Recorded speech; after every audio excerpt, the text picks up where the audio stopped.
ಪ್ರತಿ ಕ್ಷಣದ ಸುದ್ದಿಗಾಗಿ ಟಿವಿ9 ಕನ್ನಡ ಚಾನೆಲ್ಗೆ ಸಬ್ಸ್ಕ್ರೈಬ್ ಆಗಿ ಬೆಲ್ ಐಕಾನ್ ಒತ್ತಿ. ಲಾಕ್ಡೌನ್ ಅಂತಿಮ ನಿರ್ಧಾರನ ವಿಶೇಷ ಕಾರ್ಯಕ್ರಮಕ್ಕೆ ಸ್ವಾಗತ. ನಾನು ಅವಿನಾಶ್ ಶಿವನ್. ನಾನು ಆನಂದ್ ಬುರ್ಲಿ. ಇವತ್ತು ಬಹುತೇಕ ಲಾಕ್ಡೌನ್ಗೆ ಸಂಬಂಧಪಟ್ಟ ಹಾಗೆ ಅಂತಿಮವಾದಂತ ತೀರ್ಮಾನ ತೆಗೆದುಕೊಳ್ಳುವಂತಹ ಸಾಧ್ಯತೆ ಇದೆ. ಇಡೀ ರಾಜ್ಯವನ್ನೇ ಲಾಕ್ಡೌನ್ ಮಾಡಲಾಗುತ್ತಾ ಅಥವಾ ಹಂತ ಹಂತವಾಗಿ ಲಾಕ್ಡೌನ್ ಅನ್ನ ಮಾಡಲಾಗುತ್ತಾ? ಇವತ್ತು ರಾಜ್ಯದ ಲಾಕ್ಡೌನ್ ಭವಿಷ್ಯ ನಿರ್ಧಾರ ಆಗುತ್ತೆ. ಟಿವಿ9 ನಲ್ಲಿ ಲಾಕ್ಡೌನ್ ಭವಿಷ್ಯದ ಪಕ್ಕಾ ಮಾಹಿತಿ, ನಿಖರವಾಗಿರುವಂತ ಮಾಹಿತಿ, ಅದರ ಜೊತೆಗೆ ಅತಿ ವೇಗವಾದಂತ ಮಾಹಿತಿಯನ್ನ ಕೊಡ್ತಾ ಹೋಗ್ತೀವಿ. ಇಂದಿನ ಕ್ಯಾಬಿನೆಟ್ ಸಭೆಯಲ್ಲಿ ಅಂತಿಮ ತೀರ್ಮಾನವಾಗುತ್ತಾ? ಯಾಕೆಂತ ಹೇಳಿದ್ರೆ ಇವತ್ತಿನ ಕ್ಯಾಬಿನೆಟ್ ಸಭೆಯಲ್ಲಿ ಸಾಕಷ್ಟು ವಿಚಾರಗಳು, ಅದರಲ್ಲೂ ಲಾಕ್ಡೌನ್ ಭವಿಷ್ಯಕ್ಕೆ ಸಂಬಂಧಪಟ್ಟ ಹಾಗೆ ನಿರ್ಧಾರವನ್ನ ತೆಗೆದುಕೊಳ್ತೀವಿ ಎನ್ನುವಂತ ಮಾತನ್ನ ಸ್ವತಃ ಸಚಿವರು ಹೇಳಿದ್ರು. ಲಾಕ್ಡೌನ್ ಬೇಕೋ ಬೇಡವೋ ಅನ್ನೋ ಬಗ್ಗೆ ಚಿಂತನೆ ನಡೀತಾ ಇದೆ. ಹಾಗಿದ್ರೆ ಆ ಚಿಂತನೆ ಏನು? ಲಾಕ್ಡೌನ್ ಬೇಕು ಅನ್ನೋದ್ರ ಬಗ್ಗೆ ಇರುತ್ತಾ ಸರ್ಕಾರದ ಒಲವು, ಅಥವಾ ಬೇಡ ಅನ್ನೋದ್ರ ಬಗ್ಗೆ ಇರುತ್ತಾ ಅಂತ ಹೇಳಿ ಇನ್ನು ಸರ್ಕಾರವನ್ನ ಪದೇ ಪದೇ ಕಾಡ್ತಾ ಇದೆ. ಆ 15 ದಿನಗಳ ಆತಂಕ, ಜೀವನ ಎರಡನ್ನೂ ಕಾಪಾಡಿಕೊಳ್ಳೋದಕ್ಕೆ ಸರ್ಕಾರದ ಪ್ಲಾನ್ ಏನು? ಇಂಥದೊಂದಷ್ಟು ಮಾಹಿತಿಯನ್ನು ನಾವು ನಿಮಗೆ ಕೊಡ್ತಾ ಹೋಗ್ತೀವಿ. ಬೇರೆಲ್ಲೂ ಸಿಗದೆ ಇರುವಂತ ಪಕ್ಕಾ ಮಾಹಿತಿ, ಅದರ ಜೊತೆಗೆ ಇನ್ಸೈಡ್ ಮಾಹಿತಿಯನ್ನು ನಾವು ನಿಮಗೆ ಕೊಡ್ತಾ ಹೋಗ್ತೀವಿ. ಇವತ್ತು ಸಚಿವ ಸಂಪುಟ ಸಭೆ ಇದೆ. ಮೊನ್ನೆಯಿಂದಲೂ ಕೂಡ ಕೇಳಿ ಬರ್ತಾ ಇರುವಂತ ಬಹುತೇಕ ದೊಡ್ಡದಾದಂತ ವಿಚಾರ ಅಂತ ಹೇಳಿದ್ರೆ ಅದು ಲಾಕ್ಡೌನ್ ಭವಿಷ್ಯ. ಕೆಲವೇ ಗಂಟೆಗಳಲ್ಲಿ ರಾಜ್ಯದ ಲಾಕ್ಡೌನ್ ಭವಿಷ್ಯ ನಿರ್ಧಾರವಾಗುತ್ತೆ. ಯಾಕೆ ಈ ಮಾತನ್ನು ಹೇಳ್ತಾ ಇದ್ದೀವಿ ಅಂತ ಹೇಳಿದ್ರೆ ಕ್ಯಾಬಿನೆಟ್ ನಲ್ಲಿ ಲಾಕ್ಡೌನ್ ವಿಚಾರಕ್ಕೆ ಬಹುದೊಡ್ಡ ಚರ್ಚೆಯಾಗುತ್ತೆ. ಆ ಚರ್ಚೆಯಲ್ಲಿ ಅಂತಿಮ ತೀರ್ಮಾನವನ್ನ ತೆಗೆದುಕೊಳ್ಳುವಂತಹ ಸಾಧ್ಯತೆ ಇದೆ. ಮೀಟಿಂಗ್ ನಲ್ಲಿ ಫೈನಲ್ ಆಗುತ್ತೆ. ಕರುನಾಡನ್ನ ಲಾಕ್ಡೌನ್ ಮಾಡಬೇಕಾ ಮಾಡಬಾರ್ದಾ ಅನ್ನುವಂತ ನಿಟ್ಟಿನಲ್ಲಿ ಮತ್ತೆ ಲಾಕ್ಡೌನ್ ಮಾಡೋದಕ್ಕೆ ನಿರ್ಧರಿಸಿದ್ರೆ ಸಚಿವರಿಂದಲೂ ಕೂಡ ವ್ಯಕ್ತವಾಗುತ್ತಾ ಲಾಕ್ಡೌನ್ ಮಾಡುವಂತ ಅಭಿಪ್ರಾಯ. ಯಾಕಿಲ್ಲಿ ಇದನ್ನ ಹೇಳ್ತಾ ಹೋಗ್ತಿದೀವಿ ಅಂತ ಹೇಳಿದ್ರೆ ಸಚಿವ ಸಂಪುಟ ಸಭೆ ನಿಗದಿಯಾಗೋದಕ್ಕಿಂತ ಮುಂಚಿತವಾಗಿಯೇ ಸಾಕಷ್ಟು ಜನ ಸಚಿವರುಗಳು ಲಾಕ್ಡೌನ್ ಬಗ್ಗೆ ಮಾತನಾಡಿದ್ದಾರೆ. ಅದರ ಜೊತೆಗೆ ಲಾಕ್ಡೌನ್ ನ ವಿಚಾರಕ್ಕೆ ಸಂಬಂಧಪಟ್ಟ ಹಾಗೆ ನಾವಿಲ್ಲಿ ಕ್ಯಾಬಿನೆಟ್ ನಲ್ಲಿ ಚರ್ಚೆಯನ್ನು ನಡೆಸ್ತೀವಿ ಅಂತೇಳಿ ಹೀಗಾಗಿಯೇ ತೀವ್ರ ಕುತೂಹಲ ಕೆರಳಿಸಿದೆ ಇವತ್ತಿನ ರಾಜ್ಯ ಸಚಿವ ಸಂಪುಟದ ಸಭೆ. ಇನ್ನು ಕೆಲವೇ ಹೊತ್ತಿನಲ್ಲಿ ಲಾಕ್ಡೌನ್ ನ ಭವಿಷ್ಯ ಗೊತ್ತಾಗುತ್ತೆ. ಮೀಟಿಂಗ್ ನಡೀತಾ ಇದೆ, ಮೀಟಿಂಗ್ ನಡೆಯುವಂತದ್ದಿದೆ. ಅದರಲ್ಲಿ ಏನಾಗುತ್ತೆ ಆ ಮೀಟಿಂಗ್ ನಲ್ಲಿ ಎಲ್ಲಾ ಕುತೂಹಲ ಜನರಿಗಿದೆ. ಲಾಕ್ಡೌನ್ ಆದ್ರೂ ಕೂಡ ಎಷ್ಟು ಕಾಲ ಲಾಕ್ಡೌನ್, ಹೇಗಿರುತ್ತೆ ಲಾಕ್ಡೌನ್ ನ ಸ್ವರೂಪ, ಇಂಥ ನೂರಾರು ಪ್ರಶ್ನೆ ಈಗ ಸಾರ್ವಜನಿಕರನ್ನ ಕೂಡ ಕಾಡ್ತಾ ಇರೋದು. ರಾಜ್ಯ ಸರ್ಕಾರ ಮತ್ತೆ ಲಾಕ್ಡೌನ್ ಮಾಡುವಂತ ಮನಸ್ಥಿತಿಯಲ್ಲಿ ನಿಜಕ್ಕೂ ಇದೆಯಾ? ನಿಜಕ್ಕೂ ಅದಕ್ಕೆ ಪ್ರಿಪೇರ್ ಆಗಿದೆಯಾ ರಾಜ್ಯ ಸರ್ಕಾರ? ಕೇಂದ್ರ ಸರ್ಕಾರ ನೀಡಿರುವಂತಹ ಹೆಚ್ಚಿನ ಅಧಿಕಾರವನ್ನ ರಾಜ್ಯ ಬಳಸುವಂತ ಪರಿಸ್ಥಿತಿಯಲ್ಲಿ ಇದೆಯಾ ಅಥವಾ ಆ ಒಂದು ಮನಸ್ಸು ಮಾಡಬಹುದಾ? ಬೆಂಗಳೂರಿನ ಕೊರೋನಾ ಸೆಂಚುರಿ ಸರ್ಕಾರದ ನಿರ್ಧಾರವನ್ನ ಬದಲಿಸುವಂತ ಎಲ್ಲಾ ಸಾಧ್ಯತೆ ಇದೆ. ಬೆಂಗಳೂರು ಭವಿಷ್ಯದ ಅಪಾಯ ಸರ್ಕಾರಕ್ಕೆ ಮನವರಿಕೆ ಆಗಿದೆಯಾ? ಯಾಕಂದ್ರೆ ಜುಲೈನಿಂದ ಮತ್ತಷ್ಟು ಚಿತ್ರಣ ಬದಲಾಗುವಂತ ಸಾಧ್ಯತೆ ಇದೆ ಅಂತ ಈಗಾಗಲೇ ಈ ಎಕ್ಸ್ಪರ್ಟ್ಗಳು ಕೂಡ ಹೇಳಿದ್ದಾರೆ. ರಾಜ್ಯ ಸರ್ಕಾರ ಮತ್ತೆ ಲಾಕ್ಡೌನ್ ಮಾಡುವಂತ ಮನಸ್ಥಿತಿಯಲ್ಲಿದೆಯಾ? ಕೇಂದ್ರ ಸರ್ಕಾರ ನೀಡಿರುವಂತಹ ಹೆಚ್ಚಿನ ಅಧಿಕಾರವನ್ನ ರಾಜ್ಯ ಬಳಸುತ್ತಾ ಹಾಗಾದ್ರೆ ಲಾಕ್ಡೌನ್ ವಿಚಾರವಾಗಿ ಅಂತ ಅನೇಕ ಪ್ರಶ್ನೆಗಳಿದೆ. ಹಾಗಾದ್ರೆ ಇವತ್ತಿನ ಮೀಟಿಂಗ್ ನಲ್ಲಿ ಏನೆಲ್ಲ ಚರ್ಚೆಗೆ ಬರುತ್ತೆ? ಸಚಿವರಲ್ಲೇ ಒಂದಷ್ಟು ಭಿನ್ನಾಭಿಪ್ರಾಯಗಳಿವೆ. ಅಂದ್ರೆ ಕೆಲವೊಂದಷ್ಟು ಜನ ಲಾಕ್ಡೌನ್ ಬೇಕು ಅಂತ ಹೇಳಿದ್ರೆ, ಮತ್ತೊಂದಷ್ಟು ಸಚಿವರು ಲಾಕ್ಡೌನ್ ನ ಅಗತ್ಯ ಇಲ್ಲ, ಅದು ಕೇವಲ ಒಂದು ತಾತ್ಕಾಲಿಕವಾಗಿ ನಾವು ಪೋಸ್ಟ್ಪೋನ್ ಮಾಡುವಂತ ಕಾರ್ಯಕ್ರಮ ಅಂತ ಹೇಳಿದೆ. ಆದ್ರೆ ಕೇಂದ್ರ ರಾಜ್ಯ ಸರ್ಕಾರಕ್ಕೆ ಅಧಿಕಾರವನ್ನು ಕೊಟ್ಟಿದೆ.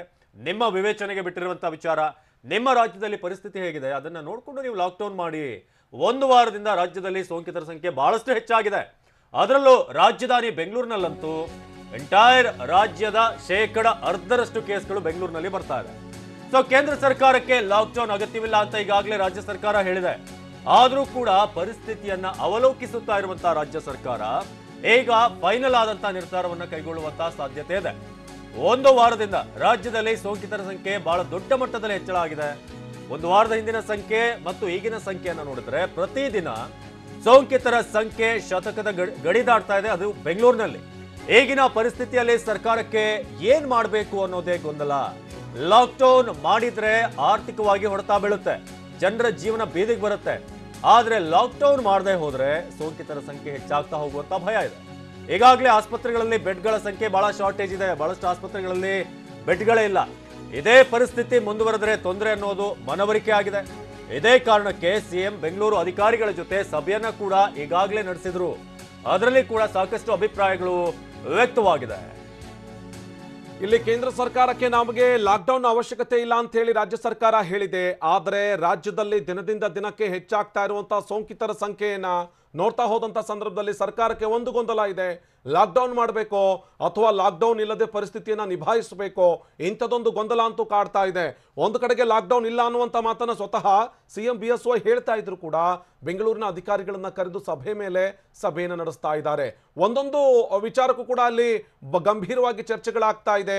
ಶತಕದ ಗಡಿಯನ್ನು ದಾಟ್ತಾ ಇದೆ.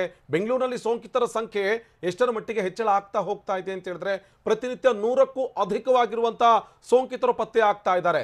ಇಂಥ ಸಂದರ್ಭದಲ್ಲಿ ಏನು ಮಾಡಬೇಕು? ಲಾಕ್ಡೌನ್ ಅನ್ನುವಂಥ ಪರಿಹಾರವನ್ನು ಇಟ್ಕೊಳ್ಬೇಕಾ ಅಥವಾ ಲಾಕ್ಡೌನ್ ಅನ್ನು ಹೊರತುಪಡಿಸಿದ ಯಾವುದಾದ್ರೂ ಪರಿಹಾರ ಮಾರ್ಗ ಸರ್ಕಾರದ ಮುಂದೆ ಕಾಣಿಸ್ತಾ ಇದೆಯಾ? ಇಂಥ ಒಂದಷ್ಟು ಗೊಂದಲ ಸರ್ಕಾರವನ್ನ ಕಾಡ್ತಾ ಇದೆ. ಇದೇ ವಿಚಾರಕ್ಕೆ ಸದ್ಯಕ್ಕೆ ಎರಡು ವಿಚಾರಗಳಿದೆ. ಒಂದು ಅಂತ ಹೇಳಿದ್ರೆ, ಒಂದು ಕಡೆಗೆ ಬಂದ್ ಮಾಡಬೇಕಾದಂಥ ಅನಿವಾರ್ಯತೆಯ ಜೊತೆಗೇನೆ ಮತ್ತೊಂದು ಕಡೆಗೆ ಪರಿಸ್ಥಿತಿಯನ್ನ ಅವಲೋಕಿಸುವಂತ ಕೆಲಸವನ್ನ ಇಲ್ಲಿ ರಾಜ್ಯ ಸರ್ಕಾರ ಮಾಡ್ತಾ ಇದೆ. ಗಮನಿಸಬೇಕಾಗುತ್ತೆ ಇಲ್ಲಿ ಲಾಕ್ಡೌನ್ ಬಗ್ಗೆ ಯಾವ ಹೆಜ್ಜೆ ಇಡಬಹುದು ಸರ್ಕಾರ, ಇಲ್ಲಿ ಲಾಕ್ಡೌನ್ ವಿಚಾರಕ್ಕೆ ಯಾವ ಹೆಜ್ಜೆ ಇಟ್ಟರೆ ಸೂಕ್ತ ಅಥವಾ ಯಾವ ಹೆಜ್ಜೆಯನ್ನ ಸರ್ಕಾರ ಇಡಬಹುದು, ಮತ್ತೆ ಲಾಕ್ಡೌನ್ ಮಾಡೋದಾದ್ರೆ ಸ್ವಂತ ನಿರ್ಧಾರವನ್ನ ಕೈಗೊಳ್ಳುತ್ತಾ? ಇಲ್ಲಿ ಕೇಂದ್ರ ಸರ್ಕಾರ ಲಾಕ್ಡೌನ್ ಅನ್ನ ಘೋಷಣೆ ಮಾಡದೆ ಹೋದ್ರೆ ರಾಜ್ಯ ಸರ್ಕಾರವೇ ಸ್ವಂತ ನಿರ್ಧಾರ ತೆಗೆದುಕೊಂಡು ಇಡೀ ರಾಜ್ಯವನ್ನೇ ಲಾಕ್ಡೌನ್ ಮಾಡೋದಕ್ಕೆ ಮುಂದಾಗುತ್ತಾ ಅಥವಾ ಸೀಮಿತ ಸ್ಥಳಗಳಿಗೆ ಮಾತ್ರ ಲಾಕ್ಡೌನ್ ಅನ್ನ ಘೋಷಣೆ ಮಾಡುತ್ತಾ ಅನ್ನುವಂತಹ ಮಾತಿದೆ. ಲಾಕ್ಡೌನ್ ಬಗ್ಗೆ ಸರ್ಕಾರದ ಅಂತಿಮ ನಿರ್ಧಾರವೇನು? ಲಾಕ್ಡೌನ್ ಬಗ್ಗೆ ಇಲ್ಲಿ ಸರ್ಕಾರ ತೆಗೆದುಕೊಳ್ಳಬಹುದಾದಂಥ ಅಂತಿಮವಾದಂಥ ತೀರ್ಮಾನ ಏನು? ಯಾಕೆ ಅಂತ ಹೇಳಿದ್ರೆ ಇಲ್ಲಿ ಕೇಂದ್ರ ಸರ್ಕಾರ ಯಾವುದೇ ಕಾರಣಕ್ಕೂ ಕೂಡ ಲಾಕ್ಡೌನ್ ವಿಚಾರಕ್ಕೆ ಮಾತನಾಡಿಲ್ಲ. ಇಂಥ ಸಂದರ್ಭದಲ್ಲಿ ರಾಜ್ಯವನ್ನ ಮತ್ತೆ ಲಾಕ್ಡೌನ್ ಮಾಡೋದಕ್ಕೆ ರಾಜ್ಯ ಸರ್ಕಾರ ಮುಂದಾಗುತ್ತಾ ಅಂತ ಹೇಳಿ, ಇನ್ನು ರಾಜ್ಯವನ್ನ ಲಾಕ್ಡೌನ್ ಮಾಡೋದಕ್ಕೆ ಸರ್ಕಾರಕ್ಕೆ ಅಧಿಕಾರವಿದೆ. ಕೇಂದ್ರ ಸರ್ಕಾರ ರಾಜ್ಯ ಸರ್ಕಾರಕ್ಕೆ ಅಧಿಕಾರವನ್ನ ಕೊಟ್ಟಿದೆ. ಅಧಿಕಾರ ಕೊಟ್ಟಿದೆ ಅಂತ ಹೇಳಿದ್ರೆ ಡಿಸಾಸ್ಟರ್ ಮ್ಯಾನೇಜ್ಮೆಂಟ್ ಆಕ್ಟ್ ನಲ್ಲಿ ಇಂಥದ್ದೊಂದು ನಿರ್ಧಾರವನ್ನ ಕೈಗೊಳ್ಳುವಂತಹ ಅಧಿಕಾರ ರಾಜ್ಯ ಸರ್ಕಾರಕ್ಕಿದೆ. ಹೆಚ್ಚುವರಿ ಲಾಕ್ಡೌನ್, ಕಟ್ಟುನಿಟ್ಟಾಗಿ ಲಾಕ್ಡೌನ್ ಅನ್ನ ಜಾರಿಗೊಳಿಸೋದು, ಅದಕ್ಕೆ ಸಂಬಂಧಪಟ್ಟ ಹಾಗೆ ಅದನ್ನ ಕಡಿತ ಮಾಡೋದು ಅಥವಾ ಇನ್ನೊಂದಷ್ಟು ಸ್ಟ್ರಿಕ್ಟ್ ಆಗಿ ಆಕ್ಷನ್ ಅನ್ನು ತೆಗೆದುಕೊಳ್ಳೋದು, ಎರಡಕ್ಕೂ ಕೂಡ ರಾಜ್ಯ ಸರ್ಕಾರಕ್ಕೆ ಅಧಿಕಾರ ಇದೆ. ಇಡೀ ರಾಜ್ಯ ಲಾಕ್ ಮಾಡದೆ ಹೋದ್ರೂ ಕೂಡ ಸೀಮಿತ ಸ್ಥಳಗಳನ್ನ ಲಾಕ್ಡೌನ್ ಮಾಡುವಂತ ಅನಿವಾರ್ಯತೆ ಸದ್ಯಕ್ಕಂತೂ ಎದುರಾಗ್ತಾ ಇದೆ. ಸೀಮಿತ ಸ್ಥಳಗಳನ್ನಷ್ಟೇ ಸರ್ಕಾರ ಲಾಕ್ಡೌನ್ ಮಾಡಬಹುದು. ಏನದು ಸೀಮಿತ ಸ್ಥಳಕ್ಕೆ ಲಾಕ್ಡೌನ್ ಅಂತ ಹೇಳಿ ಮುಂದಿನ ಹಂತದಲ್ಲಿ ನೋಡ್ತಾ ಹೋಗ್ತೀವಿ. ಬೆಂಗಳೂರಿನಲ್ಲಿ ಮತ್ತಷ್ಟು ಕೊರೋನಾ ಪ್ರಕರಣಗಳು ಹೆಚ್ಚಾದ್ರೆ, ಇಲ್ಲಿ ಬೆಂಗಳೂರಿನಲ್ಲಿ ಕೊರೋನಾ ಪ್ರಕರಣಗಳು ಮತ್ತಷ್ಟು ಹೆಚ್ಚಾಗ್ತಾ ಹೋದ್ರೆ ಲಾಕ್ಡೌನ್ ಆಗುವಂತಹ ಸ್ಥಳಗಳ ಸಂಖ್ಯೆಯೂ ಕೂಡ ಹೆಚ್ಚಳ ಮಾಡ್ತಾ ಹೋಗಬಹುದು.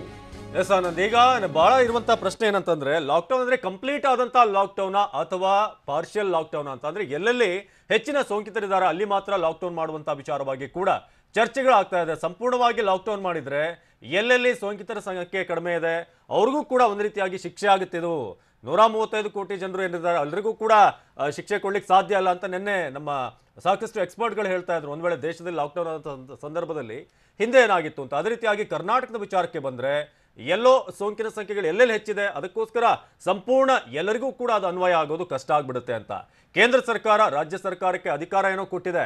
ಆದ್ರೆ ಲಾಕ್ಡೌನ್ ಅನ್ನೋದು ಅಷ್ಟು ಸುಲಭದ ಮಾತಲ್ಲ. ಯಾಕಂದ್ರೆ ಈಗಾಗಲೇ 4 ಹಂತದ ಲಾಕ್ಡೌನ್ಗಳನ್ನು ನಾವು ನೋಡಿದ್ದೀವಿ. ಆದ್ರೆ ಲಾಕ್ಡೌನ್ ನಿಂದ ಈ ಸೋಂಕಿತರ ಸಂಖ್ಯೆ ಕಡಿಮೆ ಆಗುತ್ತೆ ಅನ್ನೋ ಒಂದು ಸ್ಟ್ಯಾಟಿಸ್ಟಿಕ್ಸ್ ಕೂಡ ಬಹಳ ಪೂರಕವಾಗಿಲ್ಲ. ಓಕೆ, ಒಂದು ಹಂತಕ್ಕೆ ಇದನ್ನ ಪೋಸ್ಟ್ಪೋನ್ ಮಾಡ್ಬೋದು, ಆದ್ರೆ ಇದು ಶಾಶ್ವತವಾದಂತ ಪರಿಹಾರ ಅಲ್ಲ ಅಂತ ಬಹಳಷ್ಟು ಮಂದಿ ಈಗ ಎಕ್ಸ್ಪರ್ಟ್ಗಳೇ ಹೇಳ್ತಾ ಇರೋದು. ಸೀಮಿತ ಸ್ಥಳಗಳನ್ನ ಮಾತ್ರ ಈಗ ಲಾಕ್ಡೌನ್ ಮಾಡುವಂತ ಲೆಕ್ಕಾಚಾರ ಇದೆ. ಹಾಗಾದ್ರೆ ಸೀಮಿತ ಸ್ಥಳಗಳಲ್ಲಿ ಲಾಕ್ಡೌನ್ ಮಾಡಿದ್ರೂ ಕೂಡ ಅದರ ರೂಪುರೇಷೆಗಳು ಹೇಗಿರುತ್ತೆ, ಕಂಡೀಷನ್ಗಳು ಹೇಗಿರುತ್ತೆ, ಲಾಕ್ಡೌನ್ ಆಗುವಂತ ಸ್ಥಳದ ಹೆಚ್ಚಳ ಆಗ್ಬೋದು ಇನ್ಮೇಲೆ ಕಂಟೈನ್ಮೆಂಟ್ ಝೋನ್ಗಳು. ಏನೋ ರಾಜ್ಯದ ವೈದ್ಯಕೀಯ ವ್ಯವಸ್ಥೆಗೆ ಕೊರೋನಾ ತಡೆಯುವಂತ ಶಕ್ತಿ ಇದೆಯಾ? ಒಂದ್ ವೇಳೆ ಲಾಕ್ಡೌನ್ ಮಾಡದೆ ಹೋದ್ರೆ ವೈದ್ಯಕೀಯ ವಲಯದಲ್ಲಿ ಈಗ ಆ ಶಕ್ತಿ ಇದೆಯಾ? ಸೋಂಕಿತರ ಸಂಖ್ಯೆ ಹೆಚ್ಚಾದ್ರೆ ಎಲ್ಲರಿಗೂ ಕೂಡ ಸೂಕ್ತ ಚಿಕಿತ್ಸೆ ಸಿಗುತ್ತಾ, ಆನ್ ಟೈಮ್ ಸಿಗುತ್ತಾ ಅನ್ನೋದು. ಸರ್ಕಾರಿ ಆಸ್ಪತ್ರೆಗಳಲ್ಲಿ ಎಲ್ಲರಿಗೂ ಕೂಡ ಚಿಕಿತ್ಸೆ ನೀಡೋದಕ್ಕೆ ಸಾಧ್ಯವಾಗುತ್ತಾ ಅಂತ ವ್ಯವಸ್ಥೆ ನಮ್ಮಲ್ಲಿದೆಯಾ? ರಾಜ್ಯದಲ್ಲಿ ವೈದ್ಯಕೀಯ ಸೌಲಭ್ಯ ಎಷ್ಟರ ಮಟ್ಟಿಗಿದೆ? ಓಕೆ, ಬೆಡ್ಗಳನ್ನು ನೀವು ತಂದು ಹಾಕ್ಬೋದು, ಆದ್ರೆ ಆ ಬೆಡ್ಗಳಲ್ಲಿ ಟ್ರೀಟ್ಮೆಂಟ್ ಕೊಡೋದಕ್ಕೆ ಸಿಬ್ಬಂದಿ ಬೇಕಲ್ಲ. ಆ ಸಿಬ್ಬಂದಿಯ ವ್ಯವಸ್ಥೆ ಇದೆಯಾ ನಮ್ಮಲ್ಲಿ? ಸದ್ಯದ ಪರಿಸ್ಥಿತಿಯಲ್ಲಿ ರಾಜ್ಯದ ವೈದ್ಯಕೀಯ ವ್ಯವಸ್ಥೆಗೆ ಇದು ಕಠಿಣವಾದಂತಹ ಸವಾಲು. ಕಳೆದ 3 ತಿಂಗಳಿಂದ ಬಹಳಷ್ಟು ಮಂದಿ ರಜೆ ಇಲ್ಲದೆ ರಾತ್ರಿ ಹಗಲು ದುಡಿತಾ ಇದ್ದಾರೆ. ಬೆಂಗಳೂರಿನಲ್ಲಿರುವಂತಹ 900 ರೋಗಿಗಳಿಗೆ ಸರಿಯಾಗಿ ವ್ಯವಸ್ಥೆ ಇಲ್ಲ. ಸೋಂಕಿತರ ಸಂಖ್ಯೆ ಹೆಚ್ಚಾದ್ರೆ ಚಿಕಿತ್ಸೆ ಮರೀಚಿಕೆ ಅಂತ ಈಗಾಗಲೇ ಎಕ್ಸ್ಪರ್ಟ್ಗಳು ಹೇಳ್ತಿದ್ದಾರೆ. ರಾಜ್ಯದ ಸರ್ಕಾರಿ ಆಸ್ಪತ್ರೆಗಳಲ್ಲಿ ಸೋಂಕಿತರಿಗೆ ಚಿಕಿತ್ಸೆ ನೀಡಲಾಗಲ್ಲ, ಅಷ್ಟು ಸೌಲಭ್ಯಗಳು ನಮ್ಮಲ್ಲಿಲ್ಲ ಈಗ ಸದ್ಯಕ್ಕೆ. ಇದೇ ಕಾರಣಕ್ಕೆ ಖಾಸಗಿ ಆಸ್ಪತ್ರೆಗಳಲ್ಲಿ ಚಿಕಿತ್ಸೆ ನೀಡಲು ಅನುಮತಿಯನ್ನ ಕೊಟ್ಟಿರೋದು. ಹಾಗಾಗಿ ಮುಂದಿನ ದಿನಗಳಲ್ಲಿ ಏನಾದ್ರೂ ಲಾಕ್ಡೌನ್ ಮಾಡದೆ ಹೋದರೆ ಏನಾಗ್ಬೋದು ಅಂತ. ಬೆಡ್ಗಳೇ ಸಿಗದೆ ಪರದಾಡುತ್ತಾ ಇದ್ದಾರೆ ಕೊರೋನಾ ಸೋಂಕಿತರು. ಸರ್ಕಾರ ಖಾಸಗಿ ಸಹಭಾಗಿತ್ವ ವಹಿಸಿದ್ರೆ ಪರಿಸ್ಥಿತಿಯನ್ನ ನಿಯಂತ್ರಿಸಬಹುದು ಅನ್ನೋದು ಇಂಥದ್ದೊಂದು ದೊಡ್ಡ ಮಟ್ಟದ ಸವಾಲು ಕರ್ನಾಟಕಕ್ಕಿದೆ. ವೈದ್ಯಕೀಯ ವ್ಯವಸ್ಥೆ ಎನ್ನುವಂಥದ್ದು ಕರ್ನಾಟಕದಲ್ಲಿ ಎಷ್ಟರ ಮಟ್ಟಿಗೆ ಪೂರಕವಾಗಿದೆ. ಒಂದೊಮ್ಮೆನಾದ್ರೂ ಸೋಂಕಿತರ ಸಂಖ್ಯೆ ಇದೇ ರೀತಿಯಾಗಿ ಜಾಸ್ತಿ ಆಗ್ತಾ ಹೋದ್ರೆ ಅಂತ ಸೋಂಕಿತರಿಗೆ ಚಿಕಿತ್ಸೆ ಕೊಡುವಂತ ಶಕ್ತಿ ನಮ್ಮ ವೈದ್ಯಕೀಯ ವ್ಯವಸ್ಥೆಗಿದೆಯಾ? ಖಂಡಿತವಾಗಿಯೂ ಕೂಡ ಇಂಥ ಪರಿಸ್ಥಿತಿಯಲ್ಲಿ ಸರ್ಕಾರ ಒಂದೇ ಎಲ್ಲವನ್ನೂ ಕೂಡ ನಿಭಾಯಿಸ್ತೀನಿ ಅಂತ ಹೇಳುವಂತ ಶಕ್ತಿ ನಮ್ಮ ಸರ್ಕಾರಕ್ಕಿಲ್ಲ, ಅಥವಾ ವೈದ್ಯಕೀಯ ವ್ಯವಸ್ಥೆಯೂ ಕೂಡ ಅಷ್ಟರ ಮಟ್ಟಿಗೆ ಇಲ್ಲ. ಇಂಥ ಸಂದರ್ಭದಲ್ಲಿ ಕಠಿಣಾತಿ ಕಠಿಣ ಸಂದರ್ಭದಲ್ಲಿ ಏನ್ ಮಾಡೋದಕ್ಕೆ ಸಾಧ್ಯ ಇದೆ ಅಂತ ಹೇಳಿದ್ರೆ ಸರ್ಕಾರ ಹಾಗೇನೆ ಖಾಸಗಿ ಸಹಭಾಗಿತ್ವದಲ್ಲಿ ಚಿಕಿತ್ಸೆಯನ್ನ ಕೊಡೋದಕ್ಕೆ ಮುಂದಾಗ್ತಾ ಇದಾರಲ್ಲ, ಅದು ಏನಾದ್ರೂ ಕರ್ನಾಟಕದಲ್ಲಿ ಸೋಂಕಿತರ ಸಂಖ್ಯೆ ಲಾಕ್ಡೌನ್ ಇಲ್ಲದೆ ಹೋದಂತ ಸಂದರ್ಭದಲ್ಲಿ ಹೆಚ್ಚಾಗ್ತಾ ಹೋದ್ರೆ ಅಂಥವ್ರಿಗೆ ಚಿಕಿತ್ಸೆಯನ್ನ ಕೊಡೋದಕ್ಕೆ ಸಾಧ್ಯ ಆಗುತ್ತೆ. ಯಾಕೆ ಅಂತ ಹೇಳಿದ್ರೆ ಬೆಡ್ಗಳ ಸಂಖ್ಯೆಯನ್ನ ದಿನದಿಂದ ದಿನಕ್ಕೆ ಏರಿಕೆ ಮಾಡಲಾಗ್ತಾ ಇದೆ. ಸರ್ಕಾರಿ ಆಸ್ಪತ್ರೆಗಳನ್ನ ಕೋವಿಡ್ ಆಸ್ಪತ್ರೆಗಳಾಗಿ ಮಾರ್ಪಾಡು ಮಾಡಲಾಗ್ತಾ ಇದೆ. ಇಂಥ ಸಂದರ್ಭದಲ್ಲಿ ಖಾಸಗಿಯವರನ್ನು ಕೂಡ ಚಿಕಿತ್ಸೆಗೆ ಒಪ್ಪಿಸಿರೋದು ಎಲ್ಲೋ ಒಂದು ಕಡೆಗೆ ಬಲ ತಂದಂತಿದೆ. ಆದರೆ ಕೇವಲ ಇಲ್ಲಿ ಸೋಂಕು ತಡೆಗಟ್ಟುವಂತ ನಿಟ್ಟಿನಲ್ಲಿ ಕೆಲಸ ಕಾರ್ಯಗಳು ನಡಿಬೇಕೇ ವಿನಃ ನಾವಿಲ್ಲಿ ಬೆಡ್ಗಳ ಸಂಖ್ಯೆಯನ್ನ ಹೆಚ್ಚಳ ಮಾಡೋದಾಗ್ಲಿ ಅಥವಾ ಬೆಡ್ಗಳ ಸಂಖ್ಯೆಯನ್ನ ಹೆಚ್ಚಿಗೆ ಮಾಡುವಂತ ಸರ್ಕಾರಿ ಆಸ್ಪತ್ರೆಗಳನ್ನ ನಿಗದಿ ಮಾಡೋದ್ರಿಂದ ಸೋಂಕನ್ನ ತಡೆಗಟ್ಟುವಂತ ಸಾಧ್ಯತೆ ತೀರಾ ಕಡಿಮೆ ಇದೆ. ಇನ್ನು ಮತ್ತೆ ಲಾಕ್ಡೌನ್, ಬೆಂಗಳೂರಿನಲ್ಲಿ ಕೊರೋನಾ ಹೆಚ್ಚುತ್ತಾ ಇದೆ. ಲಾಕ್ಡೌನ್ ಮಾಡಿದ್ರೆ ಒಳ್ಳೆಯದು, ಇಂಥ ಒಂದಷ್ಟು ಅಭಿಪ್ರಾಯ ಸದ್ಯ ಸಾರ್ವಜನಿಕ ವಲಯದಲ್ಲಿ ಕೇಳಿ ಬರ್ತಾ ಇದೆ. ಲಾಕ್ಡೌನ್ ಆದ್ರೆ ಜೀವನ ನಡೆಸೋದು ಮತ್ತೆ ಕಷ್ಟ ಆಗಲಿದೆ, ಇಂಥ ಒಂದಷ್ಟು ಅಭಿಪ್ರಾಯ ಕೂಡ ಬರ್ತಾ ಇದೆ. ಲಾಕ್ಡೌನ್ ಮಾಡಿದ್ರೆ ಒಳ್ಳೆಯದು ಅನ್ನುವಂಥ ಮಾತು, ಲಾಕ್ಡೌನ್ ಮಾಡಿದ್ರೆ ಕಷ್ಟ ಅನ್ನುವಂಥ ಮಾತು ಎರಡೂ ಕೂಡ ಸದ್ಯಕ್ಕೆ ಕೇಳಿ ಬರ್ತಾ ಇದೆ. ಆದಾಯದ ಮೂಲವನ್ನೇ ನಾವು ಬಂದ್ ಮಾಡಿದ ಹಾಗಾಗತ್ತೆ. ಸದ್ಯ ಕೊರೋನಾದಿಂದ ತಪ್ಪಿಸಿಕೊಂಡ್ರೆ ಸಾಕು ಅಂತ ಇದ್ದಾರೆ ವ್ಯಾಪಾರಿಗಳು. ಕೊರೋನಾ ಅನ್ನುವಂಥ ಮಹಾಮಾರಿ ಎಷ್ಟರ ಮಟ್ಟಿಗೆ ಕಾಡ್ತಾ ಇದೆ ಅಂತ ಹೇಳಿದ್ರೆ ಸದ್ಯದ ಪರಿಸ್ಥಿತಿಯಲ್ಲಿ ಕೊರೋನಾದಿಂದ ನಾವು ತಪ್ಪಿಸಿಕೊಂಡ್ರೆ ಸಾಕು, ಇಂಥದ್ದೊಂದು ಮನಸ್ಥಿತಿಗೆ ಸದ್ಯ ವ್ಯಾಪಾರಿಗಳು ಬಂದಿದ್ದಾರೆ. ಮತ್ತೊಂದು ಬಾರಿ ಲಾಕ್ಡೌನ್ ಮಾಡಿದ್ರೆ ಒಳ್ಳೆಯದು, ನಮ್ಮ ಆದಾಯದ ಮೂಲ ನಿಂತು ಹೋಗುತ್ತೆ. ಇಷ್ಟಾದರೂ ಕೂಡ ಕೊರೋನಾ ಅನ್ನುವಂಥ ಹೆಮ್ಮಾರಿಯನ್ನ ಕಟ್ಟಿ ಹಾಕುವಂಥ ನಿಟ್ಟಿನಲ್ಲಿ ಲಾಕ್ಡೌನ್ ಮಾಡಿದ್ರೆ ಒಳ್ಳೆಯದು ಅನ್ನುವಂಥ ಮಾತು ಸದ್ಯಕ್ಕೆ ಕೇಳಿ ಬರ್ತಾ ಇದೆ. ಇನ್ನು ಮಲ್ಲೇಶ್ವರ ಮಾರುಕಟ್ಟೆಯಲ್ಲಿ ವ್ಯಾಪಾರಿಗಳು ಏನು ಹೇಳಿದ್ದಾರೆ, ಏನೆಲ್ಲ ಅಭಿಪ್ರಾಯವನ್ನು ಹಂಚಿಕೊಂಡಿದ್ದಾರೆ, ನಮ್ಮ ಪ್ರತಿನಿಧಿ ಭಾಗ್ಯ ಒಂದು ಪ್ರತ್ಯಕ್ಷ ವರದಿ ಕೊಟ್ಟಿದ್ದಾರೆ, ನೋಡ ಬನ್ನಿ. ಬೆಂಗಳೂರಿನಲ್ಲಿ ಕೊರೋನಾ ಕೇಸಸ್ ಹೆಚ್ಚಾಗುವ ಹಿನ್ನೆಲೆಯಲ್ಲಿ ಮತ್ತೆ ಲಾಕ್ಡೌನ್ ಮಾಡಬೇಕು ಅನ್ನುವಂತಹ ಮಾತುಗಳು ಕೇಳಿ ಬರುತ್ತೆ. ಹಾಗಿದ್ರೆ ಸಾರ್ವಜನಿಕರು ಏನಂತಾರೆ, ಮಾರ್ಕೆಟ್ನಲ್ಲಿರುವಂತಹ ವ್ಯಾಪಾರಸ್ಥರು ಈ ಬಗ್ಗೆ ಏನು ಹೇಳ್ತಾರೆ ಕೇಳೋಣ. ಸರ್ ನಮಸ್ತೆ, ನೀವು ತರಕಾರಿ ಹೂ ಎಲ್ಲ ವ್ಯಾಪಾರ ಮಾಡ್ತಿದ್ದೀರಿ, ಮತ್ತೆ ಲಾಕ್ಡೌನ್ ಮಾಡಬೇಕು ಅಂತ ಹೇಳ್ತಿದ್ದಾರೆ. ನಿಮಗೇನು ಅನ್ಸುತ್ತೆ, ಮಾಡಿದ್ರೆ ಒಳ್ಳೆಯದು ಅನ್ಸುತ್ತಾ ಅಥವಾ ಇದರಿಂದ ಯಾವ ಥರ ಎಫೆಕ್ಟ್ ಆಗ್ಬೋದು ನಿಮ್ಗಳಿಗೆ ಅಂತ ಹೇಳಿ? ಒಳ್ಳೆಯದು ಅನಿಸುತ್ತೆ ನಮಗೆ. ಅಂದರೆ ಇವಾಗ ಮಾರ್ಕೆಟಲ್ಲಿ ಸುಮಾರು ಜನ ಬಂದು ಹೋಗ್ತಾರೆ, ಅಲ್ಲಿ ಯಾರು ಇದೆ ಗೊತ್ತಲ್ಲ ಸಿಂಟಮ್ಸು, ಅದರಿಂದ ನಮಗೆ ಭಯ ಆಗುತ್ತೆ. ಮಾರ್ಕೆಟಲ್ಲಿ ಏನು ಹೋಗ್ಬಾರ್ದು, ಯಾರು ಕೈ ಇಕ್ತಾರೆ, ಇಲ್ಲ ನಾವು ಒಬ್ರಿಗೆ ಅಮೌಂಟ್ ಕೊಡ್ತೀವಿ, ಅಲ್ಲ ಅವ್ರು ನಮ್ಮ ಹತ್ರ ಕಾಸು ಇಸ್ಕೊತಾರೆ. ಮತ್ತು ಇಲ್ಲಿ ಬೇರೆ ನೂರಾರು ಜನ ಕೈ ಇಡ್ತಾರೆ, ಇದು ಒಂದು ತರಕಾರಿ ಅಂದರೆ ಇದೆ. ಅದರಿಂದ ಸ್ವಲ್ಪ ಭಯ ಎಲ್ಲರಿಗೂ ಭಯ ಇದ್ದೇ ಇರುತ್ತೆ. ಅದರಿಂದ ಸರ್ಕಾರ ಯಾರು ನಿರ್ಧಾರ ಪ್ರಕಾರ ಲಾಕ್ಡೌನ್ ಮಾಡಿದ್ರೆ ಒಳ್ಳೆಯದು ಅನಿಸುತ್ತೆ ನಮ್ಮ ಅಭಿಪ್ರಾಯ. ಅಂದರೆ ಕೆಲವರು ಹೇಳ್ತಾರೆ ಈಗ ಲಾಕ್ಡೌನ್ ಮಾಡಿದ್ರೆ ಜೀವನ ನಡೆಸೋಕ್ಕೆ ಕಷ್ಟ ಆಗುತ್ತೆ, ದುಡಿಮೆ ನಿಂತು ಹೋಗುತ್ತೆ ಅಂತ ಹೇಳಿ. ನಿಂತ್ಕೊಳ್ಳುತ್ತೆ, ಏನು ಮಾಡೋಕ್ಕಲ್ಲ. ನಾವೇ ಇಲ್ಲ ಅಂದ್ರೆ ನಾವು ದುಡಿಮೆ ಮುಂದೆ ಮಾಡ್ಕೊಬೋದು. ದುಡಿಮೆ ಇದ್ದರೆ ಫಸ್ಟ್ ಇವಾಗ ನಾವೇ ಹುಷಾರಿಲ್ಲ ಅಂದರೆ ಹುಷಾರಾಗಬೇಕು ನಾವು ಫಸ್ಟ್.